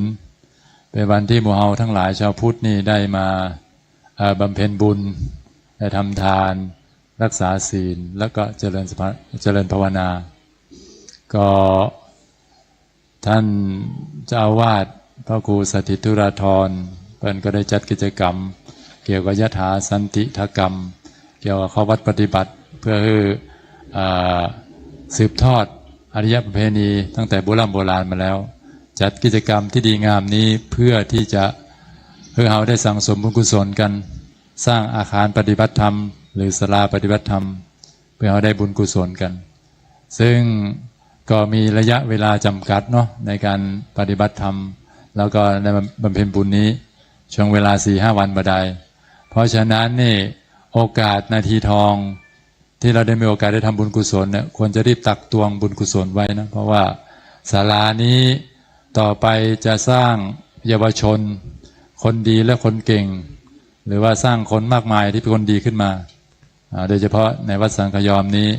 เพื่อจะมีการอบรมทั้งปฏิบัติธรรมทั้งภิกษุสามเณรตลอดจนถึงเยาวชนนักเรียนนักศึกษาถึงพระครูประหลัดกิติพงศ์เป็นฝ่ายอบรมเพราะนั้นอาคารที่เราสร้างนี้ต่อไปจะสร้างคุณประโยชน์กับละอ่อนกับเยาวชนนักเรียนมากมายเพราะฉะนั้นมีโอกาสได้สั่งสมบุญกุศลรีบทำเสียนะเพราะบุญกุศลนี้บุญนี้ถามว่ามีซื้อขายก่อนขอซื้อบุญสัก10 บาทมีขายก่อนบ่มีนะใครอยากทำบุญต้องทำเองนะเหมือนเรากินข้าวนะกินข้าวนี่กินอิ่มใครอิ่มมันนะจะไม่กินแต้นกันกับมาได้อิ่มของใครของมันนะเพราะนั้นนี่เราควรสั่งสมบุญกุศลช่วงที่ขณะสมัยที่มีโอกาสมีเวลามีคนจำนวนมากมายกันน่ะที่มาฟังเทศน์ฟังธรรมมีเท่าใดมีถึง100กับบ่ถึงไอ้ตรงนั้นไปไหนกันเห็นไหมหมายความว่าใดหมายความว่าคนที่จะไปสู่สุคติโลกสวรรค์น่ะมันมีน้อยนะพระพุทธเจ้าบอกว่ามีพระอัฏฐกถาจารย์คณาจารย์สมัยโบราณเขาบอกว่าคนที่ขึ้นบนสวรรค์เนี่ยถ้าว่าเขาโคคนที่ไปลงตั้งล่างนั่นนะไปอบายนะเท่าคนของโคนะอันนี้เป็นคำพูดของอัฏฐกถาจารย์ในคณาจารย์สมัยโบราณนะแต่คำอ้วงพุทธเจ้านี่เพิ่นบอกว่าคนที่ไปสู่สุคติโลกสวรรค์นั่นนะเท่ากับฝุ่นในเล็บมือส่วนบุคคลที่ตกไปข้างล่างตกไปในนรกเนี่ยเท่ากับฝุ่นในปัตตภีเป็นว่าอย่างนี้นะเป็นว่าอย่างนี้นะวันนั้นวันนี้เป็นวันพระเป็นวันธรรมสวนังมีโอกาสได้ทำบำเพ็ญบุญได้ทำทานแล้วก็รักษาศีลส่วนใหญ่เขารู้จักแต่ทำทานเนาะทำแต่ทานอย่างเดียวบอกว่าไอ้ศีลน่ะแล้วก็สมาธินั่นเป็นจะได้โหแต่เรื่องทานแล้วทำทานแต่ทั้งหมดทั้งมวลนี่นะส่วนใหญ่ก็เพราะเสียเงินนะไม่ค่อยเสียสตางค์นะยิ่งรักษาศีลนี่เสียสตางค์ก่อน เสียก่อนบ่เสียเอาอยู่บ้านอารัธนาถึงวันที่บ้านนั่นแหละต่อหน้าพุทธรูปต่อหน้าโต๊ะหมู่บูชาอารัธนาถึงวันเลยเขาจะรักษาศีลก็5สะอาดบริสุทธิ์ภาวนาที่เสียก่อนเสียสตางค์ก่อนบ่เสียไอ้ที่เราเสียสตางค์มีอย่างมีแค่วัตถุทานเท่านั้นที่เราซื้อน่ะส่วนทานอย่างอื่นเช่นอภัยทานธรรมทานเราถามว่าเสียตังค์ก่อนบ่เสียเห็นไหมมีแต่วัตถุทานเนี่ยเราต้องซื้อบ่เสียนะแล้วก็มี3อย่างที่ว่าที่แกทานศีลภาวนาไม่ก่อนทานเนี่ย8อย่างนะอานิสงส์8อย่างศีล8อย่างภาวนา8อย่างทานทำแล้วทำอย่างทำมารวยมีเงินมีทองศีลทำให้สวยแล้วก็หล่อรูปร่างดีสง่างามว่ามีโรคภัยไข้เจ็บภาวนาทำให้ฉลาดทำให้ลวกหมายความว่าทานศีลภาวนาคือไงรวยสวยหล่อฉลาดอยู่ในเนี้ยถ้าถามว่าแต่ละอย่างมันส่งผลเหมือนกันนะมันส่งเหมือนกันเหมือนยังเหมือนอาหาร5หมู่คาร์โบไฮเดรต8อย่างโปรตีน8อย่างวิตามิน8อย่างไขมัน8อย่างเกลือแร่8อย่างมันทำได้คนละอย่างจำเป็นที่เราต้องทำกินให้ครบ5หมู่เหมือนกันอันนี้เหมือนกันเราทำแต่ศีลทำแต่ทานบ่รักษาศีลบ่ภาวนาเลยไหมมันขาดไปเราจำเป็นต้องทำทั้ง3อย่างเขาจะรวยอย่างเดียวก็ได้รวยอย่างเดียวแต่ว่าป่วยเอาก่อนรวยเนี่ยแต่ป่วยนะ2-3 วันก็ป่วย2-3 วันป่วย3 วันดี4 วันไข้เอาก่อนรวยแต่ปัญญาอ่อนเอาก่อนเห็นไหมเอาก่อนมีเนี่ยลูกคนรวยนะปัญญาอ่อนเนี่ยมีก่อนรวยแล้วปัญญาเอาก่อนเห็นไหมรวยแต่ขี้เลเอาก่อนขี้เลเอาก่อนมองงามไหมเราจำเป็นต้องทำทั้ง3อย่างนะทานศีลภาวนาแต่ส่วนใหญ่เขาไปนักตาลไหมตาลขันข้าวกูวันตาลขันข้าวกูวันเลยแต่เขาบอกได้รักษาศีลบอกภาวนาเห็นไหมถ้าอ่านในธรรมมหาโมทิพานสูตรไอเศรษฐี2ผัวเมียนะทำบุญ18 โกฏ1 โกฏกี่ล้าน1 โกฏ10 ล้านไอทำ18 โกฏแต่2ผัวเมียนี้เป็นผีในป่าช้านะเป็นผีเป็นเพศในป่าช้านะทำบุญมด18 โกฏคิดดูมันเล่นๆ18 โกฏอาคารที่พระครูสถิตตุลาธรเนี่ยสร้างเท่าไหร่เนี่ยกี่ล้านบอกกี่ล้านใช่ไหมล่ะอันนี้18 โกฏนะยังเป็นผีเป็นเพศในป่าช้าเลยในธรรมที่เทศมาเนี่ยในธรรมตัวมาอ่านดูอ๋อมันมีเรื่องนี้แต่เขาบอกรักษาศีลไงบอกภาวนาไงไอ้ศีล5 ข้อนี่บอกมีสักข้อเลยมั้งฆ่าสัตว์ตัดชีวิตไปเล่นจู๊ก่อนไหมมีในนั้นหมดเลยโอ้ว่านู่นว่านี่ว่าบอดีอู้นินทาว่าร้ายผู้มีศีลมีธรรมมันมีหมดเลยภาวนาบอกต้องอู้ถึงเลยเห็นไหมภาวนาเขาบอกต้องอู้ถึงเลยเห็นไหมเพราะฉะนั้นนี่โอกาสดีๆแบบนี้เหมือนที่หลวงพ่อพระครูโอภาสวิหารกิจเปิ้นสร้างวิหารไม่สักทองไว้หลวงพ่อบุญเลิศอัสสโพเถระเนี่ยเปิ้นสร้างเอาไว้ไม่ว่าเปิ้นจะไปอยู่ที่ไหนก็แล้วแต่เปิ้นจะไปอยู่สวงสวรรค์สุคติโลกสวรรค์ไอ้บุญกุศลเมื่อใดที่มีการปฏิบัติธรรมบำเพ็ญบุญที่ศาลาวิหารหลังนั้นทุกครั้งที่มีการบำเพ็ญบุญหลวงพ่อมันจะได้บุญด้วยตลอดเพราะเป็นผู้ดำริสร้างขึ้นมาคนสร้างขึ้นมาเหมือนกันศาลานี่เหมือนกันศาลาที่จะสร้างนี่เมื่อใดไม่ว่าเขาจะตายไปแล้วอยู่ที่ไหนกันแล้วแต่จะไปอยู่ไหนก็แล้วแต่เมื่อใดมีการประพฤติปฏิบัติธรรมมีการอบรมเด็กนักเรียนให้เป็นคนดีและเก่งเมื่อนั้นแม้เราจะตายอยู่ในแหละบุญก็จะส่งผลให้เราไปอยู่ดีมีสุขทำเตื้อเดียวจะได้500 จาตนะอย่าคิดเลยนะบุญนะทำเตื้อเดียวจะได้500 จาตในขณะเดียวกันบาปทำเตื้อเดียวก็จะโดน500 จาตไอ้คำว่าเลข500เนี่ยพระเจ้าเพิ่นตอนแรกเพิ่นใช้คำว่านับไม่ถ้วนเพราะว่านับไม่ถ้วนเขานี่บอกโหมันตะใดเขาเลยใช้เลข500นี่ขึ้นมาไอ้เลข500นี่ขึ้นมาเห็นไหมนับบ่ถ้วนเพราะนั้นพอทำครั้งนี้ทำศาลานี้ครั้งนี้ขึ้นมาเนี่ยต่อไปเราก็จะเหมือนกับอะไรเหมือนกับเราก็จะมีส่วนในบุญทุกครั้งเลยเรามีญาติพี่น้องลูกหลานที่ไหนก็แล้วแต่ญาติเพื่อนฝูงพี่น้องที่เขาอยากทำบุญแล้วก็เป็นสะพานบุญบอกเขาให้รีบมาสร้างเพราะอย่างพ่อทั้งครูหลวงพ่อ พระครูสติธุราธรเจ้าวาดหรือผู้ช่วยเจ้าวาดพระครูประหลัดกิติพงศ์ขอต้องการมาเซตเบยๆจะได้ดำเนินการจะได้สร้างคนดีให้กับสังคมกับวัดสังฆยอมมากมายนะวันนี้ก็เป็นให้เวลามาสั้นๆเนาะเดี๋ยวตุเจ้าก็ยังไม่ได้ฉันข้าวกันเดี๋ยวคงจะหิวกันในที่สุดได้ขออวยพรให้กับคณะสัตยาทุกท่านเนาะก็ขอให้มีความสุขความเจริญปราศจากทุกโศกโรคภัยอายุขัยยืนยาวหากแม้ไม่ได้ปรารถนาสิ่งหนึ่งประการใดที่เป็นกุศลก็ขอสำเร็จสมตั้งใจปรารถนาทุกประการเอวังก็มีด้วยประการฉะนี้สาธุต่อไปในหยัดน้ำหับปอน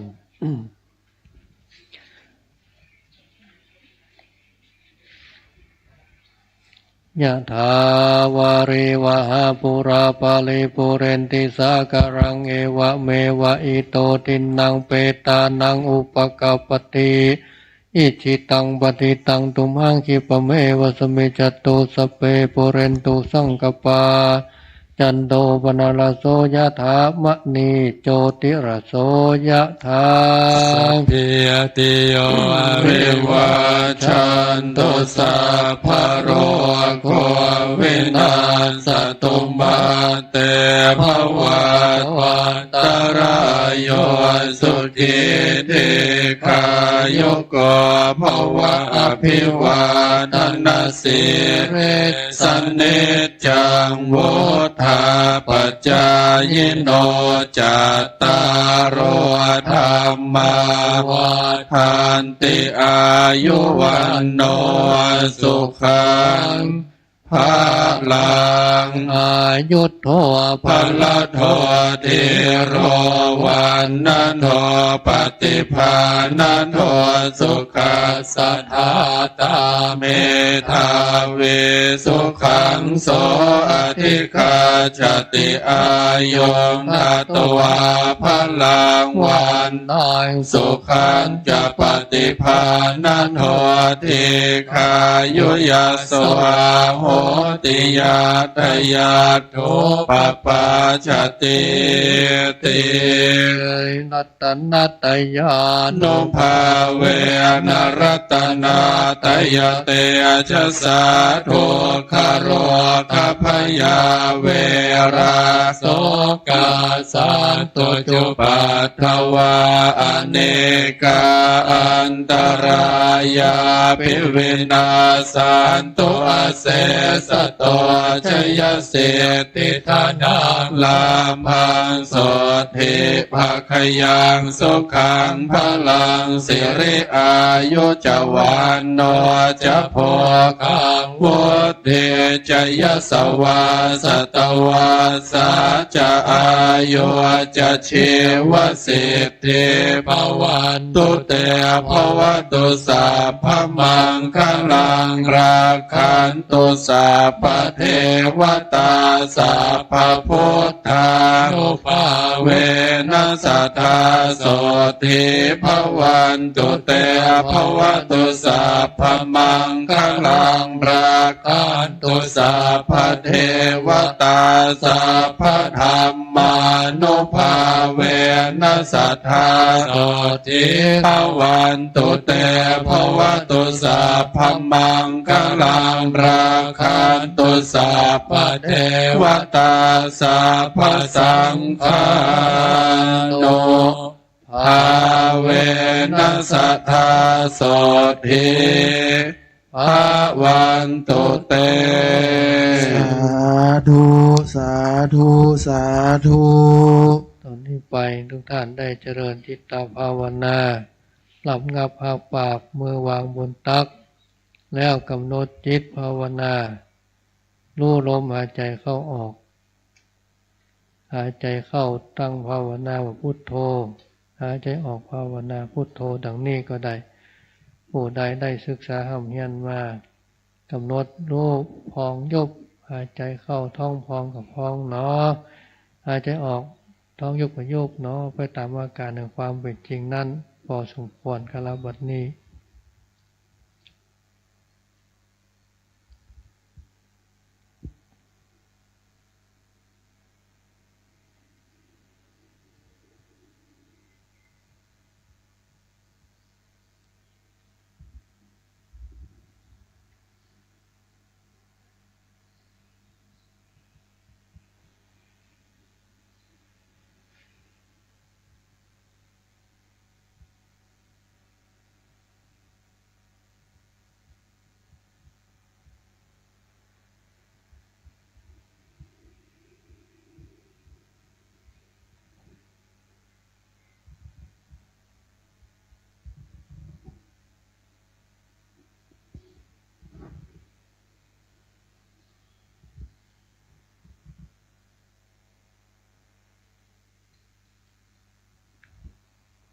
บัดนี้พอสมควร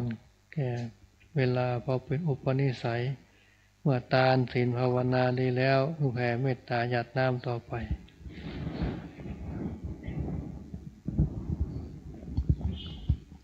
ครับเรียนเชิญทุกท่านนะครับกล่าวคำหยาดน้ำแบบพื้นเมืองพร้อมกันต่อไปนะครับอิตังตานากัมมังนิปานาปัจจยโยโหนตุโนนิจังอิตังศีลกัมมังนิปานาปัจจยโย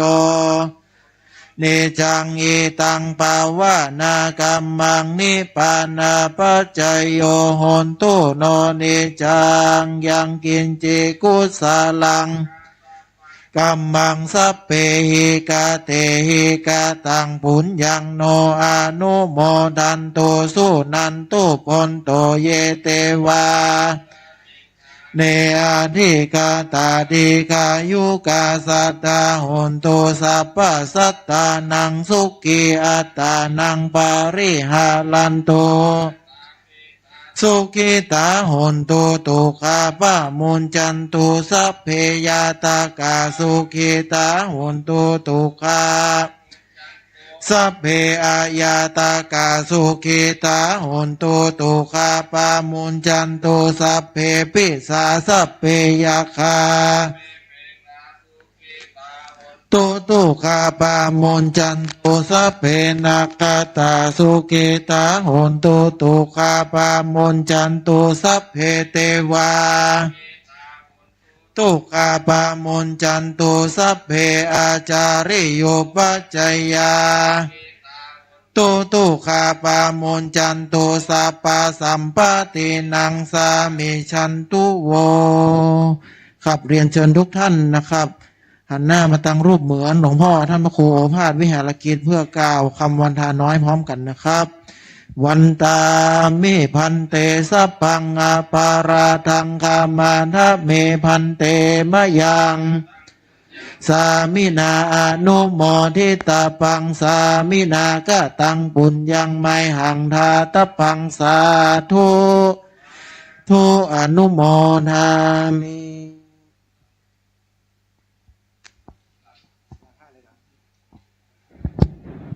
ครับเรียนเชิญทุกท่านนะครับกล่าวคำลาพระพร้อมกันนะครับหันทานีมายังพันเตคัจฉามาพาหูกิจามะยังพาหูการณียายะสถานิตุมเหการังมัญญาธาสาธุพันเต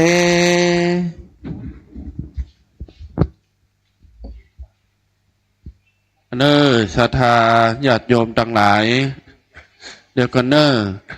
เอาน้ำยาไปถอกก่อนก็ได้เนอก็เดี๋ยวจะได้ไปประจำที่เก้าอี้ที่จะได้ใส่เข้าบาตรนะญาติโยมเนอ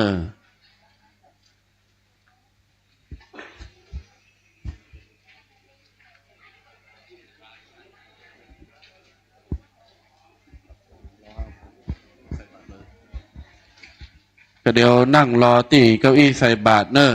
แล้วก็เดี๋ยวหลวงพ่อพระครูสถิตธุราธรเจ้าวาดจะได้ประพรมน้ำพระพุทธมนต์เพื่อความเป็นสิริมงคลเดี๋ยวศรัทธาญาติโยมก็ไปนั่งที่เก้าอี้รอที่จะใส่บาตรก่อนเนอะญาติโยมเนอะใส่บาตรแล้วก็กลับปิกบ้านได้โดยสวัสดิภาพตามอัธยาศัยควายมาก็บ่ายมาจะมาร่วมทำบุญจะมาปูจาสังฆทานกับทำบุญทุกสิ่งทุกประการก็เชิญได้เนอะอาจารย์ชัยวัฒน์ช่วยได้จับล้ออาราธนาพระพุทธสันสลีสถิตพจนาภรณ์หน่อยอาจารย์ชัยวัฒน์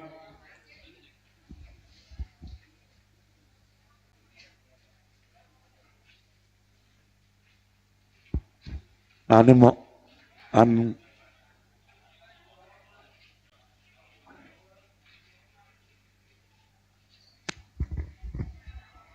บาทแรกศรัทธาเตรียมบาทสตางค์เนอบาทเงินบาทคำเดี๋ยวรอแป๊บเดียวศรัทธานั่งเนอหลวงพ่อประพรมน้ำมนต์ เพื่อความเป็นสิริมงคลแก่ญาติโยมแล้วก็เดี๋ยวจะได้นิมนต์ครูบาอาจารย์สังฆะได้โปรดเมตตารับบิณฑบาตแก่บรรดาคณะศรัทธาญาติโยม บาศกบาสิกาบัดแรกปัจจัยเนอสวยดอกไม้ปัจจัยถวายปูจาคุณแด่หลวงพ่อตันใจญาติโยมศรัทธาสาธุชนทั้งหลายอธิษฐานเนออย่าลืมถอดรองเท้ายองเป็นห้องว่าถอดแคปนี่ไม่ลืมถอดแคปเนอถอดเกิบใส่บาตรญาติโยมศรัทธาจะไปเปียกเกิบใส่บาตร แล้วก็ห้ามยืนบนเกิบเนอถอดเกิบก็ถอดแต่บางคนนี่ถอดเกิบก็ยังยืนบนเกิบอยู่สูงไปแหมมีค่าเท่ากันญาติโยมถอดเกิบเอาไว้ตั้งหลังเนอเอาละกังเด้งมีไหนเอาละสัญญาณเริ่มที่จะได้ทำบุญตักบาตรได้เริ่มขึ้นแล้วนิมนต์ครูบาอาจารย์นะครับอย่างที่แจ้งไปว่าบางตนเปิ้นปิกไปวัดเพราะว่าวันนี้วันศีลญาติโยมเนออาจจะอยู่บ่ครบถึง14-15 ตนนะครับวันศีลถ้าว่าญาติโยมของเรือตั้งใต้ก็เปาะตั้งใต้ได้เนอญาติโยมเปาะตุเจ้าตนสุดท้ายเปาะเน้นตนสุดท้ายได้เลยเอาละญาติโยมเนอใส่บาตรได้เลยอธิษฐานเนอยงขึ้นหัวขึ้นเก้าอธิษฐานได้เลยเนอญาติโยมเนอเจิญญาติโยมอธิษฐานใส่บาตรตามอธิษฐานจิตใจอิตังตานังศีลวันตานังภิกขุนังนิยาเตมิสุตินังวัตเมตานังอาสวัคยาวหังนิปานะปัจจโยโหตุข้าพเจ้าขอน้อมถวายทานอันใส่บาตรนี้มีแด่พระสงฆ์ผู้ทรงศีลตั้งหลายทานที่ข้าพเจ้าได้ถวายใส่บาตรนี้ดีแล้วจงเป็นปัจจัยคือคลาดแคล้วจากภัยมารคือข้าพเจ้าและครอบครัวได้ถึงแก่พระนิพพานด้วยเถิดสาธุสาธุสาธุอนุโมทามิโมทนาญาติโยมเนอได้ใส่บาตรได้สร้างบุญสมปานสร้างบุญบารมีอันบังเกิดมีในวันนี้วันศีลวันธรรมญาติโยมเนอวันธรรมัสวนะอธิษฐานจิตอธิษฐานใจญาติโยมใครคืออยู่รอดปลอดภัยใครอยู่สุขสวัสดีใครมีโจกใครมีใจใครมีกินใครมีใจดูตั้งกินดูตั้งใจเตตานก็อธิษฐานได้เนอพาธนาเอาสุขสามภาการเป็นที่จังที่เปิงเนอญาติโยมก็เดียวถ้าไผ่บ่ฟังไปทางใดมันต้องปิกเนอก็เดี๋ยวรอถวายพระตาหารเจ้าเอาปอนอาหารด้วยกันก่อนปอนพระตาหารด้วยกันก็เนอพ่อครัวแม่ครัวก็เกียมได้เลยเนอบาจารย์บิณฑบาตเรียบร้อยจะได้ฉันนะญาติโยมพ่อแม่ศรัทธาเดี๋ยวรอถวายพระตาหารด้วยกันก็เนออานิสงส์ของการถวายพระตาหารญาติโยมจะได้อิ่มนำสำราญจะบ่ได้ปุดบ่ได้ขาดบ่ได้วิทย์ในญาติโยมเนออานิสงส์จะส่งให้ญาติโยมอุดมสมสุขอยู่ดีมีสุขมีโจกมีใจญาติโยมเดี๋ยวถวายพระตาหารด้วยกันกันเนอโมทนาญาติโยมศรัทธาท่านเจ้าภาพพระตาหารเจ้าพระตาหารเพลและน้ำปันนะในค่ำวันนี้ญาติโยมสาธุชนหมู่สี่เนอคืนนี้เป็นเจ้าภาพการเทศแต่ว่าญาติโยมทั่วไปทุกหมู่ทุกบ้านทุกท่านทุกคนสามารถมาร่วมฟังเทศมาให้มาหอมกันได้เนอมาใจวันละกะหมู่สี่นะง่อมจอยวอยเนอญาติโยมเนอ เพราะว่ามาค่ำเมื่อคืนนี่ถนนมันหลายรถมันหลาย บางท่านบางคนบ่สะดวก บางท่านบางคนก็มาเจ้า โอ้แรงมาค่ำมาจะมาแหมก็ยินดีจะนักพระแม่สถานเนอขอบอกขอบใจอนุโมทนาบุญบารมีรักษาเนอใจโยใจยะวรดิถีจักปั่นปอนดีคือกันตัวหน้าพ่อแม่ปิตาอาวอาณาปาจุมหมู่ศรัทธาญาติมิตรคือได้สุขสารเหมือนกันทั่วทิศบอกว่าเผ่าผู้ยิ่งใจทำบุญเข้ากรรมสันขยอมวันนี้ชื่นบานหวานใจเจิญพี่น้องทั่วทิศทั่วไทยอยู่ดีมีสุขตัวหน้าอยู่ดีมีสุขกันตัวหน้าเนอญาติโยมเนออายุมั่นขวัญยืนเจริญในศีลเจริญในธรรมแห่งองค์พระพุทธเจ้าเดินตามหอยตามคำสั่งคำสอนแห่งสมเด็จพระชินวรพระบรมศาสดาสัมมาสัมพุทธเจ้าปฏิบัติตามคำสั่งคำสอนปราชญ์ราชบัณฑิตบาจารย์ได้กล่าวได้บอกได้สอนได้เอาสิ่งละอันพันละน้อยข้อคิดสะกิดใจคือกับญาติโยมศรัทธาทั่วไปได้ใจปัญญากันญาติโยมสาธุชนได้ใส่บาตรกันแล้วขออย่าได้ขาดแคลวจากคุณงามความดีเนอพี่น้องศรัทธาทุกท่านทุกคนได้ใส่บาตรแล้วได้ทำบุญแล้วม่วนอกม่วนใจแล้วอกแล้วใจแล้วเนอวันนี้เนาะอยู่ดีมีสุขอายุมั่นขวัญยืนอยู่ดีกินหวานเนอกระเดียวถวายพระทหารเจ้าก่อนเนอญาติโยมเนอพระแม่ศรัทธาคนเฒ่าคนแก่คนหนุ่มคนกำเอาปอนพระทหารเจ้าพร้อมกับท่านเจ้าภาพเนอวันนี้เปิ้ลมีกับข้าวเลี้ยงเนอญาติโยมเนอก็ต้องปิกเตื้อพี่น้องศรัทธาใส่บาตรแล้ว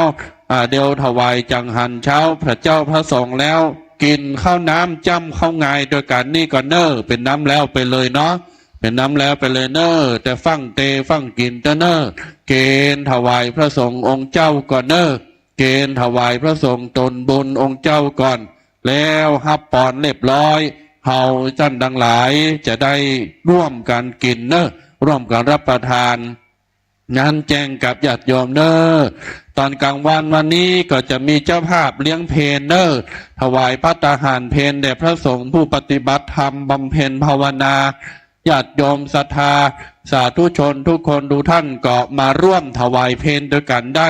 แล้วตลอดทั้งวันก็มาปุจจาธรรมเนอวันเกิดกาเบิร์ธเดย์กาครบรอบแต่งงานครบรอบอย่างต่างๆครบรอบวันตายกาของพ่อของแม่กึดใจได้ตายใจทุกจะตานไปหาเปิ้ลสร้างความกตัญญูกตเวทิตา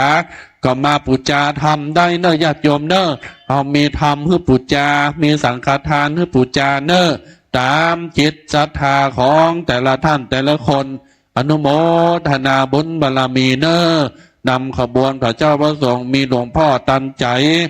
ของวัดจันขยอมของเฮานี้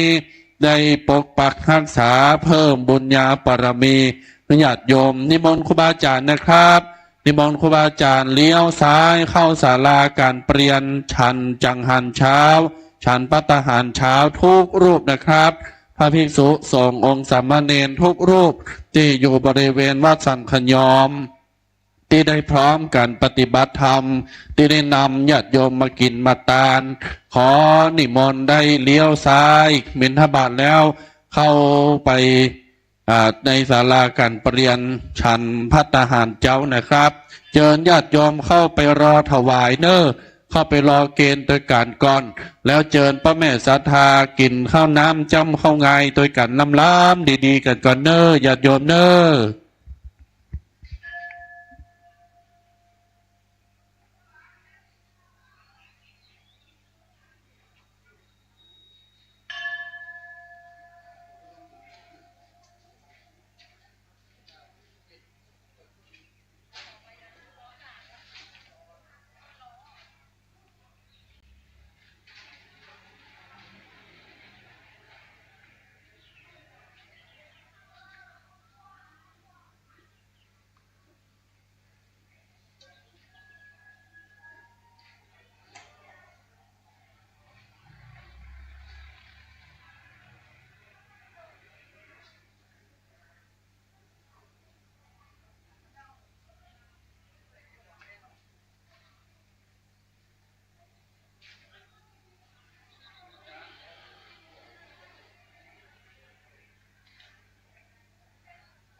อ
ปูเลวา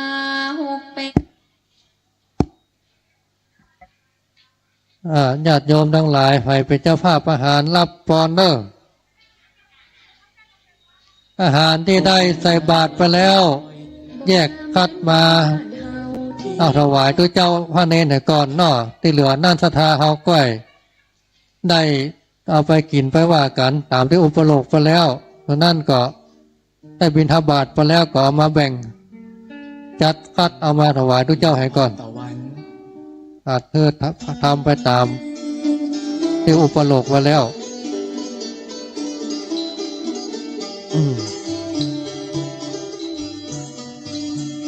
ใจญาสิทธิท่านังลาพังโสเทภากายยังสุขังพลังสิริอายุจาวันโนจาโภกังวุธีตัตตาวาตาจาอายุจาจีวาสิทธิภวันตุเต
Thank you.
เ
จิตภายใน